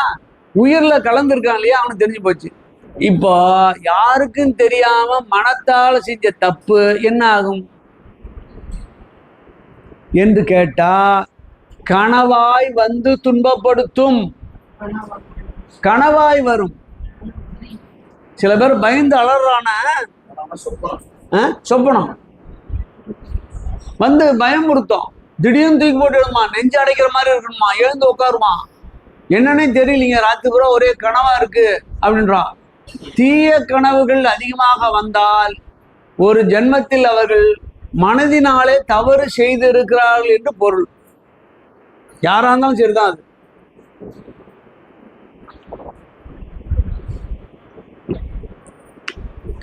இயன்றவன் வாயால திட்டுவான், வலிமை உடையவன் உடம்பாலத்தை அடிப்பான், 2 இல்லாதவன் மனசால திட்டுவான். இப்ப அதுக்கு தண்டனை உண்டு இல்ல? தப்பு தப்பு தானே நீ செஞ்சது, அது எப்படி வரும்? கனவினால் வந்து பாழ்படுத்தும். திடீர்னு கெட்ட கனவு வந்தது அப்படின்னா ஒரு கால எல்லையில் மனத்தால நீங்க தவறு செய்திருக்கிறீர்கள் என்று பொருள். அது மாதிரி தொடர்ந்து வராமல் இருப்பதற்கு சிவ நாமாவளி சொல்லணும், மந்திரங்கள் சொல்லணும், தினந்தோறும் காலை மாலையில வழிபாடு செய்யணும். என்னுடைய அபிப்பிராயம் என்னன்னு கேட்டீங்கன்னா, வீட்டில் இருக்கும்போது உணவு உண்ணுகின்ற போது கூட ஒரு பழக்கம் இருக்கு. சாமி கிட்ட போய் விபூதி எடுத்து பூச்சிட்டு தான் நாங்கள் எங்களுடைய தட்டை எடுப்போம்.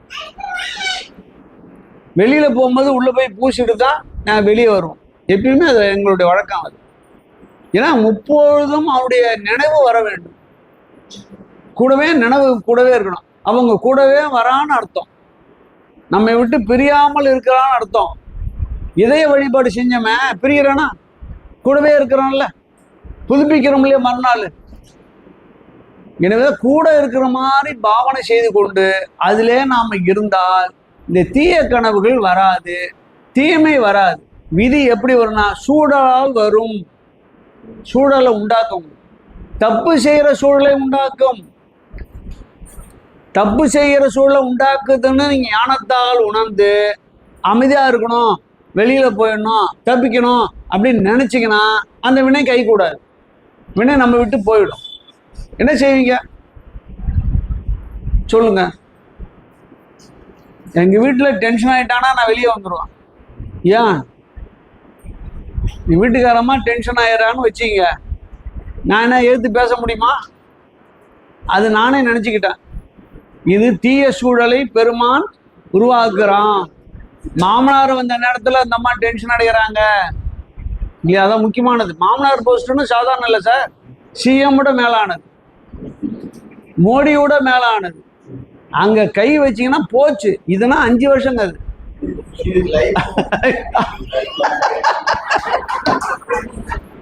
எவ்வளோ அனுபவம் பேசுது பாருங்க ஐயாவுக்கு. லைஃப் சொல்ல ஸ்டைல பார்த்தீங்களா? அவ்வளோ ஆத்திரம் இருக்கு மனசுல, அவ்வளோ வேகம் இருக்கு. இது லைஃப் உண்மைதான். அந்த சூழல் என்ன செய்யலாம்? என்ன செய்யலாம்? ஒன்று சிவனேன்னு அமைதியாக இருந்தோம். இல்லைன்னா ஏதாவது வாங்கிட்டு வரேன், ஏதாவது இது இருக்குன்னா வெளியில் கடைக்கு போய் வாங்குற மாதிரி பாவனை பண்ணிட்டு போய் மனசை சாந்திப்படுத்திட்டு வந்தோம்னா வேற என்ன செய்ய போறோம்? நாம மனசை சாந்திப்படுத்தலாம் டீ கடைக்கு போனா அங்க சாந்திப்படுத்த வேண்டியதே 4 உட்காந்துருக்கு. அவன் குறைய கட்ட நம்ம வேற ஒன்றும் இல்லாம போகுது. என்ன செய்வீங்க நீங்க? மகிழ்ச்சியா அனுபவிச்சுட்டு போக வேண்டியதா. இதெல்லாம் சூழலியா, நாம தான் ஜாகிரதையா இருக்கணும். வார்த்தையை விட்டா திருப்பி வார்த்தை தான் வரும் இல்லைங்களா? ஒரு வார்த்தையினாலே மிகப்பெரிய பெரிய பணக்கார பெண்ணும் பையனும் பிரிஞ்சிருக்கிறார். ஒரே வார்த்தை தான். அவன் சொல்றான், பெரிய பணக்காரங்க 2 பேரும் நல்லா சம்பாதிக்கிறாங்க, எல்லாமே ஓல்டு பேங்க்ல வேலை செய்யறாங்க. அவன் அந்த பையன் சொன்னா, நான் போன பிறகுதான் உனக்கு வந்து புத்தி வரும்னா. நான் போன பிறகுதான் என்னை பத்தி உனக்கு தெரிஞ்சுக்க வேணாம். போனா என்ன அப்படின்னுச்சு அந்த பொண்ணு. என்ன எனக்கு புத்தி வரப்போகுது, போனா என்ன அப்படின்னுச்சு. எப்படி வார்த்தை? அவன் எப்படி இருப்பான்? ஆகா, நம்ம செத்து போனாலும் இந்த பொண்ணு கவலைப்படலன்னு வீட்டில் போய் சொல்லி அவங்க அம்மா அப்பாட்ட சொல்லி விவரத்தை வாங்கிட்டாங்க. எப்படி இருக்கு பாருங்க. அந்த பெண் குழந்தை தான் 2த்தையும் மாட்டிட்டு முடிக்குது. ஒரே வார்த்தை தாங்க. நான் போன பிறகுதான் உனக்கு தெரியும். நான் பாரு, போனா என்ன, நாங்கள் பார்த்துக்கிறோம், தீர்ந்து போச்சா. போனா என்னன்ற வார்த்தை என்ன வார்த்தை சொல்லுங்க? ஒரே வார்த்தை. அது பின்னாடி ரொம்ப அழுது எல்லாரும் ஆர்ப்பாட்டம் பண்ணி தவறா பேசினா ஒட்டவே முடியல.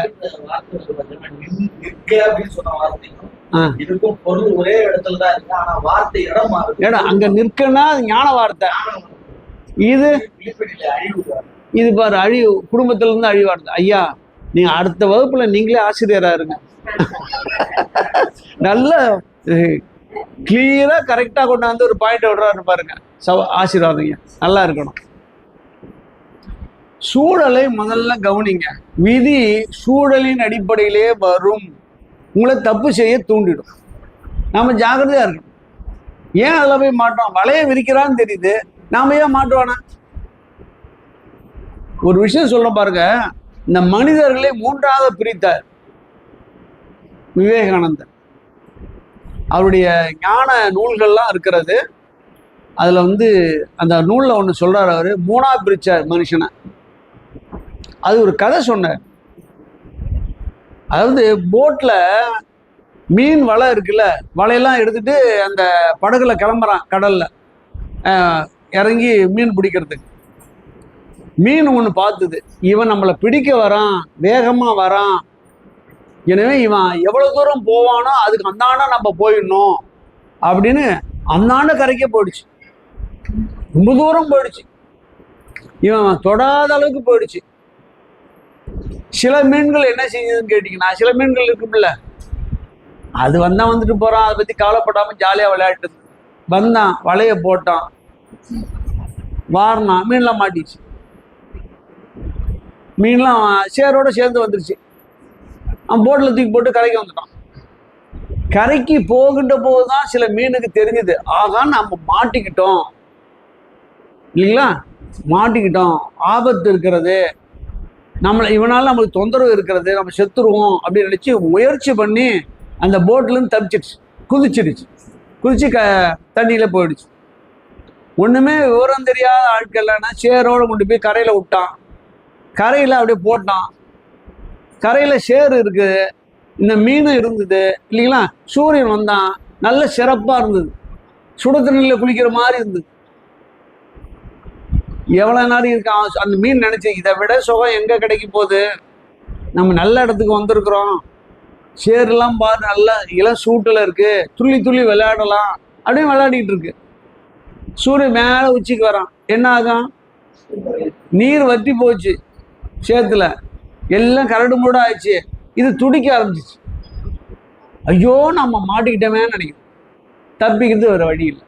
இப்ப எத்தனை மீன் வகை பிடிக்க வரான்னு தெரிஞ்சது, கடந்தது, மாட்டிக்கொண்ட பிறகு தப்பிச்சது. சரிதாங்களா.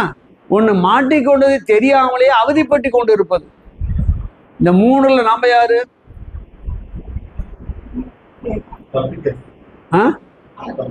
சொல்லுங்க என்னய்யா, சும்மா சொல்லுங்க. என்னம்மா?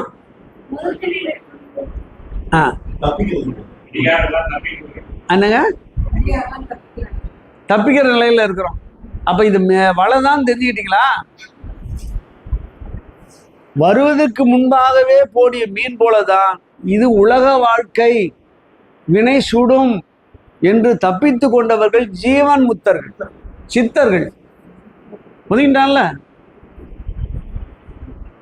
மாட்டிக்கிட்ட பிறகு தப்பிச்சவங்க தான் ஞானிகள்.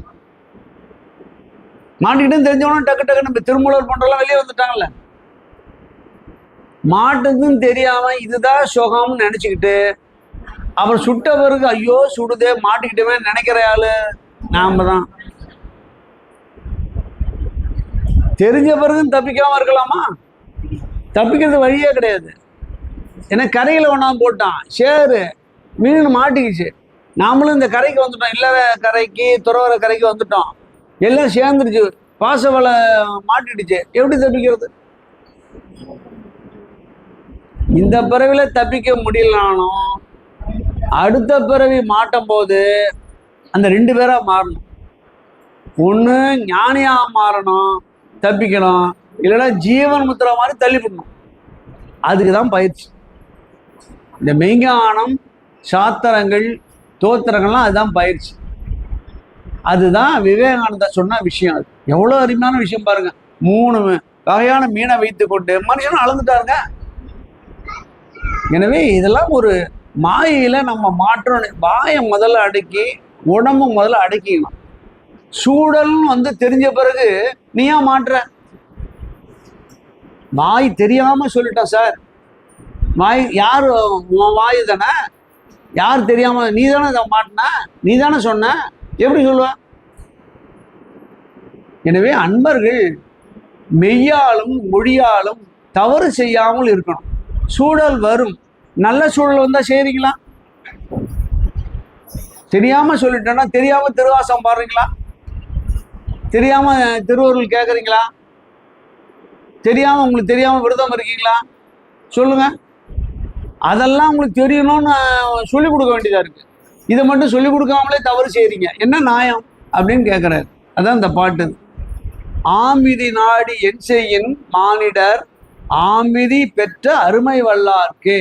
இந்த சூழலை தெரிந்து கொண்ட அடியார்களுக்கு தப்பிக்கின்ற வழி தெரியும் அப்படின்னு பாட்டை முடிக்கிறார். அடுத்தது கொல்லாமை. 3 விஷயம் சொல்றாரு. ஒன்று மலர். இந்த வழிபாட்டுக்கு கொல்லாமை என்ற மலர் இருக்கிற ஒரு உண்மலர் சொல்றார். ஒன்று மலர் எழுதிக்கலாம், முதல்ல புரியும், அப்பதான் பாட்டு. மலர் பூஜைக்கு என்ன வேணும்? மலர் வேண்டாம். மலர் எது? கொல்லாமை.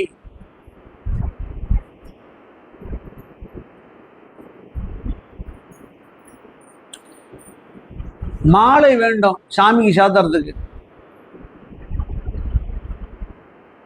கண் ஒளி. மாலை என்பது என்ன? கண் ஒளி. தீபம் ஏத்தணும். அசைவற்ற சித்தம். நம்ம சித்தம் எண்ணம், அலைவற்ற எண்ணம்.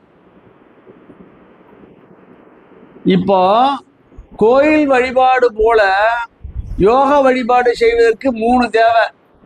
என்ன தேவைன்னு பாருங்க. ஒன்று மாலை தேவை, ஒன்று மலர் தேவை, 3வது தீபம் தேவை.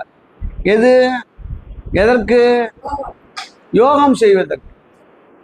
இப்ப பாருங்களேன், பற்றாய நல்குருன்னா சிவபெருமான், நற்குரு பூசைக்கு முதல்ல தேவை பன்மலர். உதிரி மலர்கள் பல தேவை.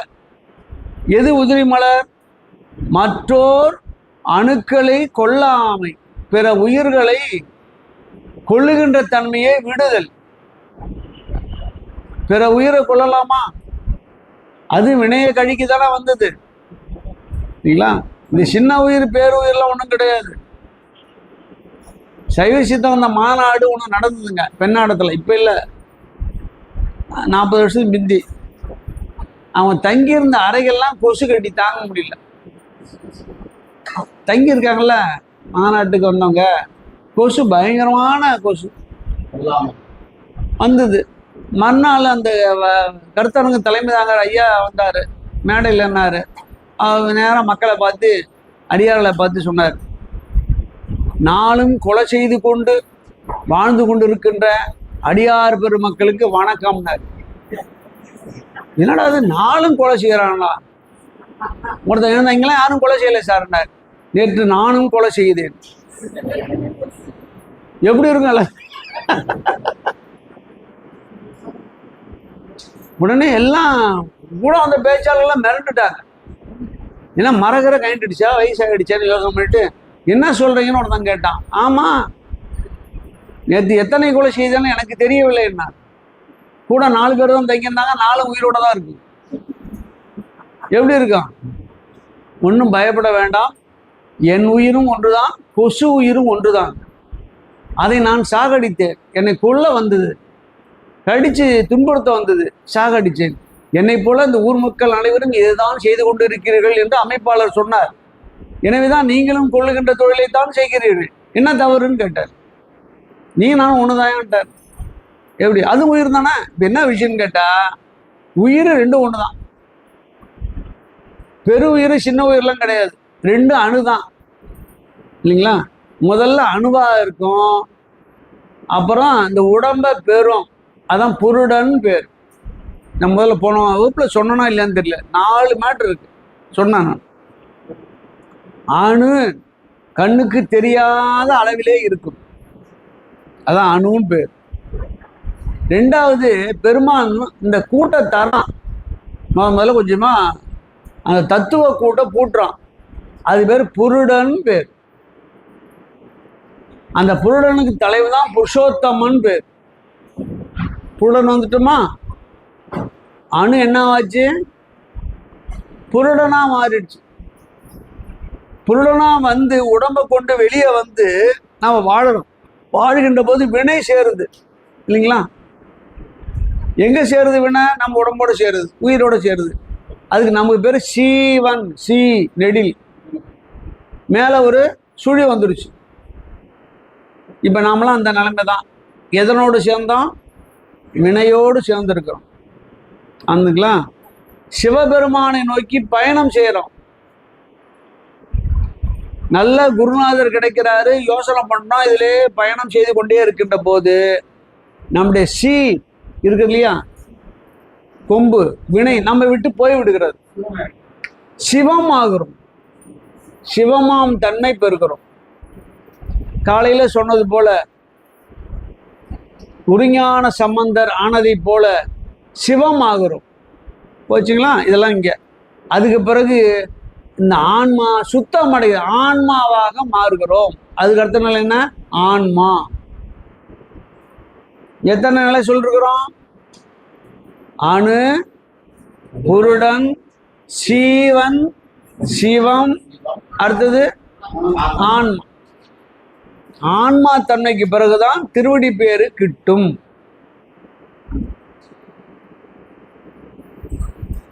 இது பெறுவதற்கு தான் வழி சொல்ற. அணுக்களை கொல்லாமை.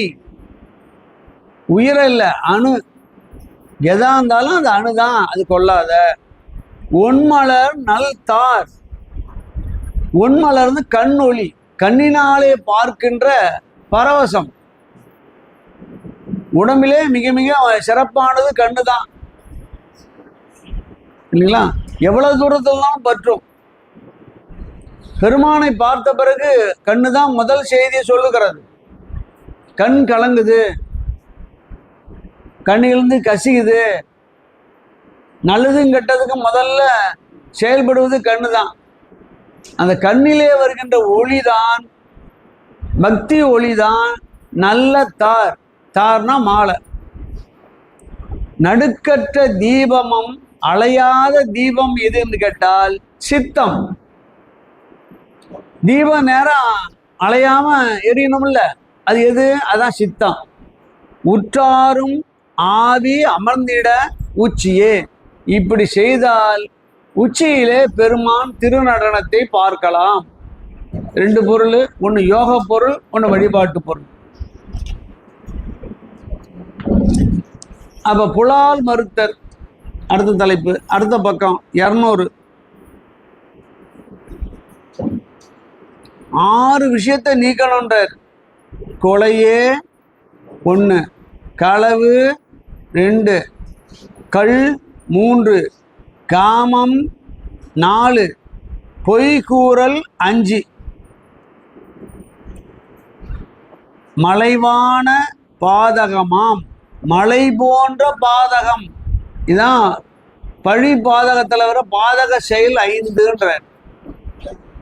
அவை நீக்கி 5ஐயும் நீக்கி தலையா சிவனடி சார்ந்து இன்பம் சார்ந்தார்க்கு. தலையாய், தலையாய் என்பது என்ன அர்த்தம் கேட்டா, தன்னுடைய தனித்தன்மையினாலே, சிறந்த யோகத்தாலே, சிறந்த ஞானத்தாலே அது சிவனடியை சார்ந்து இன்பம் பெற்றால் இல்லையாம். என்ன இல்லை? இவை எவை எவை இல்லை? மேலே சொன்ன 5 பாவங்களும் இல்லை. சிறந்த சிவனடியாருக்கு இவை கூடாது. பெருமானே தடுத்து விடுவான்.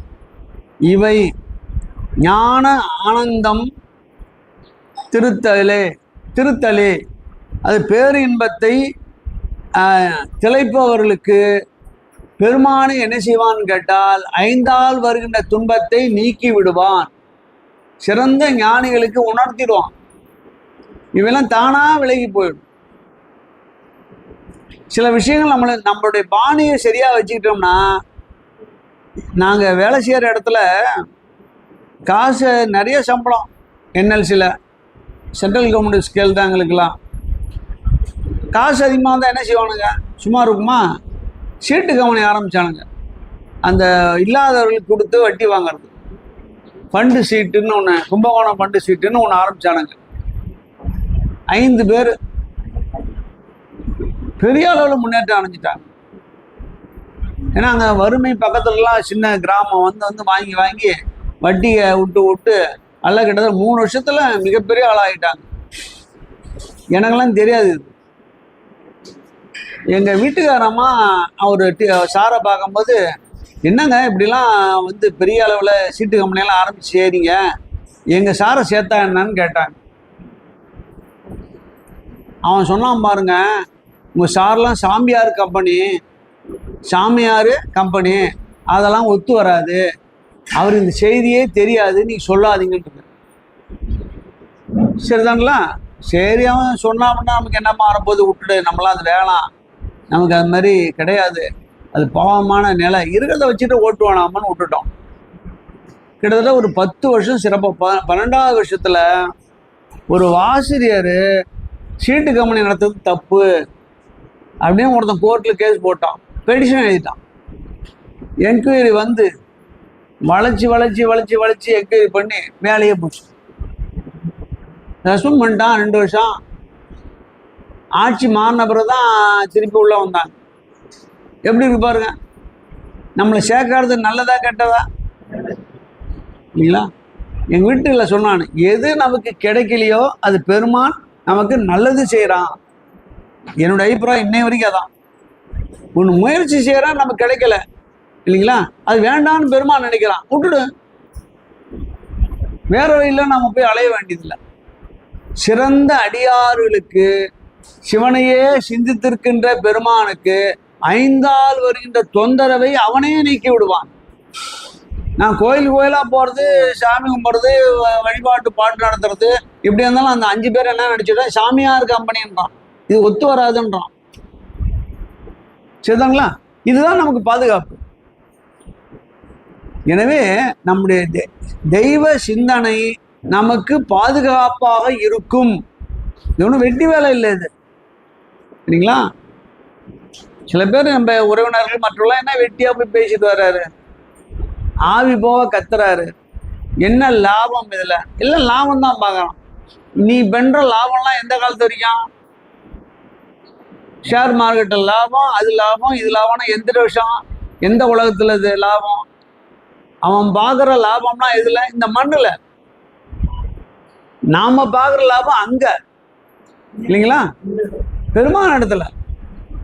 நீங்க நினைச்சு பாருங்க, அதிகமான செல்வம் இல்லாம ரொம்ப மகிழ்ச்சியா நம்ம குடும்பம் இருக்குதுன்னா என்ன காரணம்? நான் கேட்குறேங்க, பெரிய வசதிலாம் கிடையாதுங்க, சாதாரண குடும்பம் தான் அது. ஆனா நம்ம மகிழ்ச்சியா இருக்கிறோம், எந்த தொந்தரவும் கிடையாது, நோய் நொடியெல்லாம் ஒன்றும் கிடையாது, இல்லைங்களா? எல்லாரும் சிறப்பா வாழறாங்க, மகிழ்ச்சியா வாழறோம். இதை விட என்ன வேணும்? இதுதான் என் பேர் பண்ணுவான். நான் எல்லாரும் உட்காந்துட்டு ஒன்றா சாப்பிட்றோம், வரோம், சிரிச்சு பேசுறோம், இல்லையா? அவங்க வேலையை அவங்க பார்க்குறாங்க, வேறுபாடு ஒன்றும் கிடையாது. வந்தவர்களுக்கு உபசரித்து சாப்பாடு போடுறோம், தீர்ந்து போச்சு இல்லை? இதுதானே மகிழ்ச்சி, இதுதானே லாபம். சண்டை போட்டுக்கிட்டு போயிட்டு அவன் ஒரு பக்கம் இவன் ஒரு பக்கம் பிரிஞ்சுட்டு தான் என்ன இருக்குதுல்ல? இல்லறத்திலேயே சிறப்பாக வாழ முடியாதவங்க எப்படி போய் பெருமானோடு வாழ போகிறாங்க? ஒன்றும் கிடையாது. அன்பர்களே, நம்ம பெருசா வாழலன்னு கவலைப்பட வேணாம், சிறப்பா வாழறோம், இல்லைங்களா? நம்ம சிறப்பா வாழ என்ன குறை இருக்கு? சில குறைகள் வந்தாலும் பெருமான் பார்த்துவோம், தெரியும். உங்கள்கிட்ட சில குறைகள், என்கிட்ட குறைகள் இருக்கிறது, சில வருத்தம் இருக்கு, சில நேரத்தில் தனியாக உட்காந்து சிந்திக்கின்ற போது கஷ்டமா இருக்கு, அதெல்லாம் அவன் பார்த்துக்குவான். பெரிய பெரிய தொந்தரவு கொடுக்காம இருக்கான்ல, இது போதாதான், இல்லைங்களா? பெரிய தொந்தரவு கொடுத்தா என்ன ஆகும்? நம்ம கேதி தாங்குமா? ஒன்றும் கிடையாது. இப்போ வச்சிருக்கிறதே சுகமான பொசிஷன் சார், இதுவே நீடிச்சா போதுமானது. இங்க பாருங்க, அடுத்தது பிறன்மனை நயவாமை, அது வேண்டாம். அது அந்த காலத்தில் இருந்த நெறி என்னன்னு கேட்டால், இந்த காலத்துலையும் பிறனுடைய மனைவியை விரும்புவது, மகளிர் இழிவு, அந்த இவங்களுடைய இழிவது. அப்புறம் 10வது பாட்டு பாருங்க, 209. நல்குறவு நல்வரவு என்பது வேறு, நல்குறவு என்பது வேறு. நல்குறவுனா வறுமைன்னு அர்த்தம். நல்குறவு என்பது வறுமை. பாருங்க, வறுமை வந்தா நம்ம நிலைமை என்னான்னு சொல்றார். புடவை கிழிந்தது போயிற்று வாழ்க்கை. புடவை கிழிஞ்சு போனா அந்த புடவை எதற்கும் பயன்படாது என்பதை போல நம்ம வாழ்க்கையும் போயிடும். அடையப்பட்டார்களும் செல்வம் இல்லைன்னு வச்சுங்க, அடையப்பட்டார்லாம் சுற்றத்தார். சொந்த பந்தம்லாம் வருமா? கூட 1 கோடி கடல்ல வாழறான், வருமா ஏதாவது? வராது.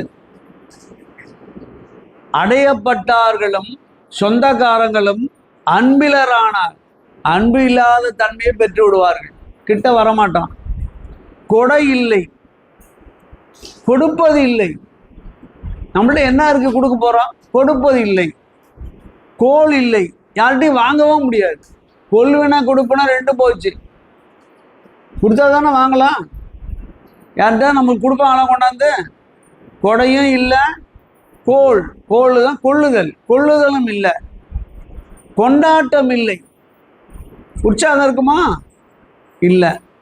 நடை இல்லை, கம்பீரமான நடையும் போச்சு காசு இல்லைனா. நாட்டில் இயங்குகின்றார்க்கே, நாட்டில் வாழ்கின்ற அன்பர்களுக்கு இவையெல்லாம் இந்த வாழ்க்கை போச்சு. சுற்றத்தார் அன்பில்லாமல் விலகிட்டான், கொடை இல்லை, கோல் இல்லை, கொண்டாட்டம் இல்லை, நடை இல்லை. இதெல்லாம் எதனால வருது? வறுமையால் வருகிறது. அதை நம்ம உணரணுன்றார். வறுமையை நம்ம உணரணும்.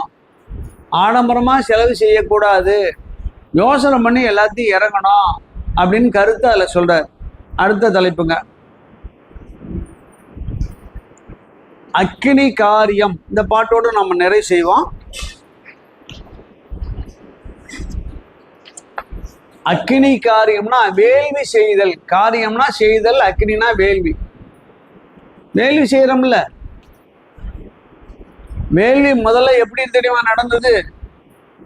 ஊருக்கு வெளியில காட்டின் நடுவிலே நடந்தது. இதான் முதல் வேள்வி அவங்க செஞ்சது. ஊருக்கு வெளியில இருக்கான், காட்டில் நடக்கான். இப்போ நம்ம வீட்டில் செய்கிறாங்களா, கோயிலில் செய்கிறாங்களே, கும்பாபிஷேகம் கட்டி செய்கிறாங்கல்ல, செங்கலை வச்சு கட்டி, அதெல்லாம் அந்த காலத்தில் கிடையாது. கிடையாது. பெரிய காட்டில் அப்படியே வெட்டி போட்டு அப்படியே தீயை வளர்ப்பாங்க, பள்ளம் நோண்டி வளர்ப்பாங்க. அதுதான் முதல் நிலை. அந்த வளர்க்கின்ற போது தீ பரவிடும். பக்கத்தில் அக்கத்தெல்லாம் மரமெல்லாம் வெந்து பத்திட்டு எரியும்.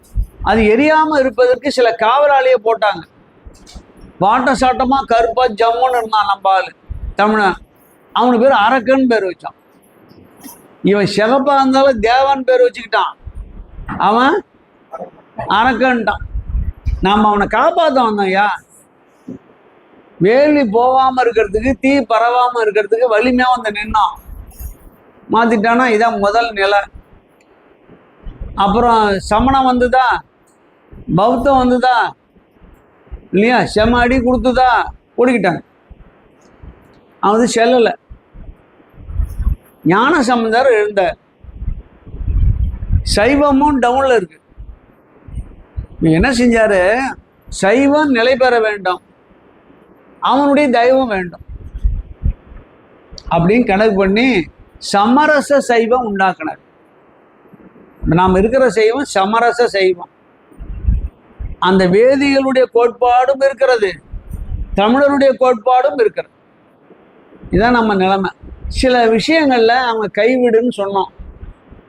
சில விஷயங்களை ரெண்டு பேரும் சேர்ந்து உலகம் பூரா இருக்கின்ற நண்பர்கள்லாம் விட்டு கொடுத்து ஒன்னா சேர்ந்தாங்க, சமணனையும் பௌத்தனையும் நீக்குவதற்காக. அந்த சைவத்தை உண்டாக்குனவர் தான் ஞான சம்பந்தர். வேள்வி வச்சிங்கப்பா, கோயில் வைக்காதீங்க, கோயிலுக்கு தாண்டி பிரகாரத்தில் வச்சிங்க. யாகசாலை போல பிரகாரத்தில் தான் இருக்கும் இன்னைக்கும், கோயில் இருக்காது இல்லைங்களா. ஒரு கட்டில் செய்யுங்கப்பா, பெரிய கடையில் போய் பெரிய இடத்த செய்யாத, உனக்குள்ள 2 அடிக்கு 2 அடி செஞ்சிக்கா அப்படின்ட்டாங்க. வந்துருச்சுங்களா? எல்லாம் செஞ்சுக்கிறோம். கோயிலில் உள்ளே போய் பூஜை பண்ணுறதை கொடுங்கப்பா, எடுத்துக்க. இதாங்க விஷயம். இதுதான் அந்த மேலேருந்து கீழே இறங்கி வந்த செய்தி. இப்போ வேள்விலாம் எங்கே இருக்குது தெரியுமா? காட்டில் இருக்கிறது இல்லை, யாகம். அதெல்லாம் யாகம். இது சின்ன அளவில் வேள்வி வந்துருச்சு. வீட்டில் செய்கிறோம் இல்லையா, வேள்வி செய்கிறீங்க இல்லையா, அதெல்லாம் சின்ன இடத்துல செய்கிறது. யாகம்னா பெரிய இடத்துல செய்யுது. யாகமும் வேள்வியும் பல்வேறு காரணங்களால அது வந்துருச்சு. இதான் இருக்க சூழல். அதை பற்றி சொல்றார் அக்கினி காரியம். அவங்க வேதியர்கள் சரியா செய்யணும், சரியா செய்யலைன்னா நாடு கெட்டுடும் அப்படின்னு சொல்றாரு இந்த பாட்டுல. 2வது பாட்டுங்க 215. ஆகுதி வேட்கும் அருமறை அந்தனர். ஆகுதினா தீ, தீயும் நீரும் கலந்து செய்கின்ற கிரிகை. வேட்கும் வேள்வி செய்யும் அருமறை அந்தனர், சிறந்த மறைகளை ஓதுகின்ற அந்தணர்கள். போகதி நாடி புறங்கொடுத்து உண்ணுவர். போகதினா சொர்க்கம், சொர்க்கம் போவதற்காக இல்லாதவருக்கு தானமாக தந்த பிறகு உண்ணுவார்கள். அப்ப உணவை என்ன செய்யணும் கேட்டா, முதல்ல அவங்க தானமாக கொடுத்த பிறகு இவங்க வீட்டில் வந்து சாப்பிடணும். புறம் கொடுத்து, புறம்னா தானமாக பிறருக்கு கொடுத்து உண்ணுவர். தாம் விதி வேண்டி தலைப்படும் மெய்நெறி, இதான் முக்கியமானது. தனது விதியை தானே செய்து கொண்டிருக்கின்ற, விதியை அவர்களே உருவாக்கி கொண்டிருக்கின்ற தாம் அறிவாலே தலைப்பட்டவாறு தனது விதியை தாமே நிச்சயம் செய்யும் தன்மை உடையவர்கள். நாமளும் அப்படிதான். நமக்கு நல்ல விதி வேணுமா, நல்ல செயல் வேணுமா, நல்ல விதியை உருவாக்கு. விதினா கோட்பாடு, நல்ல கோட்பாடை உண்டாக்குங்க. நாளும் பெருமான வழிபாடு செய்வது, மனதில் 5 விதமான பாத நினைவுகள் இல்லாமல் இருப்பது, நாளும் பெருமாளையே நினைத்து கொண்டு இருப்பது. நல்ல விதி செய்யுங்க.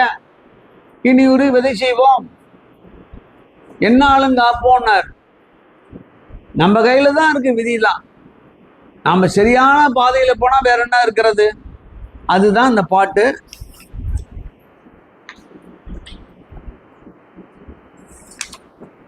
இந்த ஒரு பாட்டோடு நம்ம நிறைவு செஞ்சிடறோம். இது முக்கியமானது நடத்தணும். 220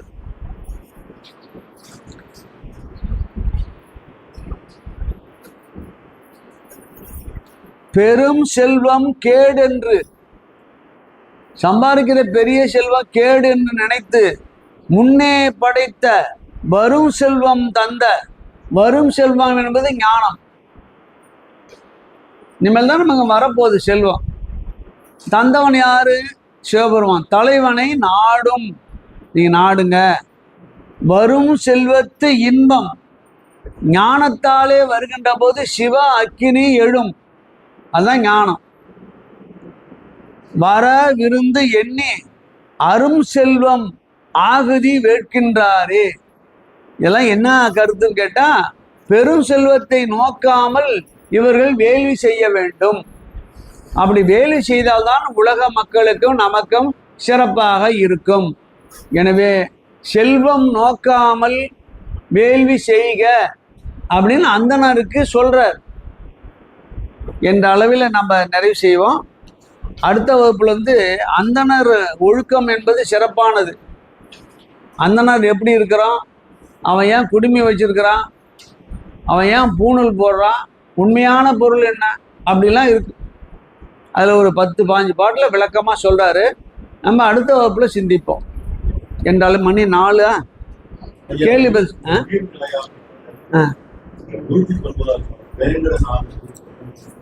இதை பார்க்குறேன், நான் நடத்திருக்க மாட்டாத. 100 பக்கம் என்ன சொல்லுங்க? 34வது பக்கம் 33. சரி சரி. என்ன பாட்டு? அதாங்க, வேங்கடநாதனை வேதாந்த கூத்தனை வேங்கடத்து உள்ளே விளையாடும் நந்தியை வேங்கடம் என்றே விறகறியாதவர். அது என்னன்னு கேட்டா, வேங்கடம் என்பது நீ நினைக்கிற மாதிரி இது இல்லை. வேங்கடநாதன பெருமாள் இல்லை. வேங்கடம்னா உயர்ந்தது, எல்லையானது, ஒரு முடிவு. அதுதான் அங்க மேல இருக்கிற வேங்கடநாதனை வேதாந்த கூத்தனை. வேதாந்தனா அறிவு, வேங்கடம்னா முடிவு, கூத்தன் என்பது சிவபெருமான். அப்ப முடிவில்லாத ஞானத்தோடைய சிவபெருமான வேங்கடத்துள்ளே விளையாடும் நந்தியை, அந்த ஞானத்துக்குள்ளே காவல் தெய்வமாக இருக்கின்ற நந்தியை வேங்கடம் என்றே விறகறியாதவர், நந்தியும் சிவபெருமான ஒண்ணு என்று அறியாதவர்கள் தாங்கள் தாங்க வல்லார் உயிர் தாம் அறியாரு. அவையெல்லாம் நம்ம உணரணும்ன்றார். அது என்னன்னு கேட்டா, உயர்ந்த ஞான நிலையா இருக்கின்ற கைலாயத்துல நந்தியும் ஒண்ணுதான். அது அறியாதவர்கள் ஒன்றும் தெரியலன்னு அர்த்தம். அறிந்துங்க அப்படின்றார். அது எதுல வருது? அது உயிர் நிலையாமையில வருது. அவங்க அறிந்தால்தான் நமக்கு நல்லது அப்படின்னு அந்த நிலைமையை சொல்றாரு. இப்ப 5 கேள்வி தரங்கய்யா.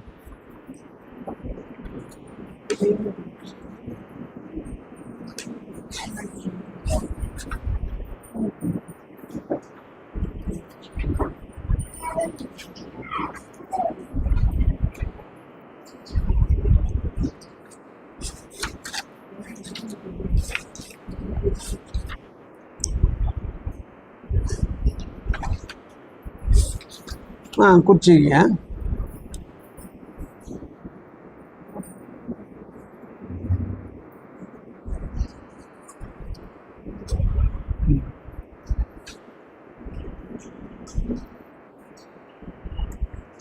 உலகெங்கும் தானான உண்மையை, உலகெங்கும் தானான உண்மையை அளித்தான். பொருள் யாது? உலகெங்கும் தானான உண்மையை அளித்தான், வியாபகத்தன்மையை உணர்த்தினான். பொருள் யாது? பாட்டு எண் 123.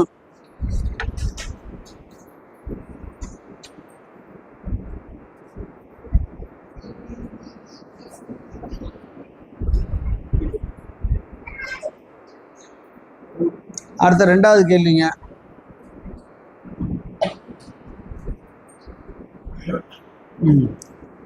உலகில் பிறவா பெரும்பயன், உலகில் பிறவா பெரும்பயன் என்ன பொருள்? 132. 132வது பாட்டு அது.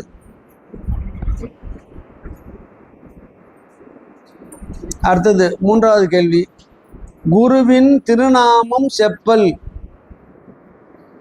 திருநாமம் எது? திருநாமம் எது? 139.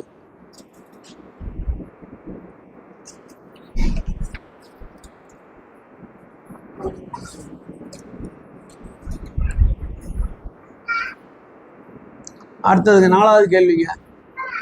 திண்ணென்று இருந்தது தீவினை சேர்ந்தது.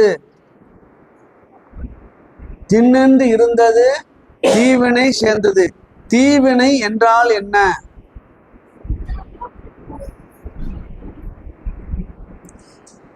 திண்ணென்று இருந்தது தீவினை சேர்ந்தது.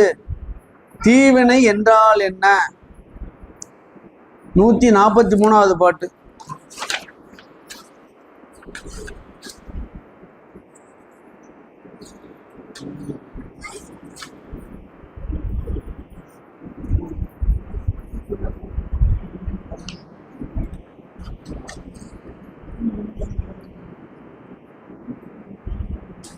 அடுத்த கேள்வி, அஞ்சாவது கேள்வி. மகிழ்கின்ற செல்வமும் மாடும். மகிழ்கின்ற செல்வமும் மாடும். செல்வம் என்பது யாது? செல்வம் என்பது யாது? பாட்டு எண் 173. அவ்வளோதாங்க.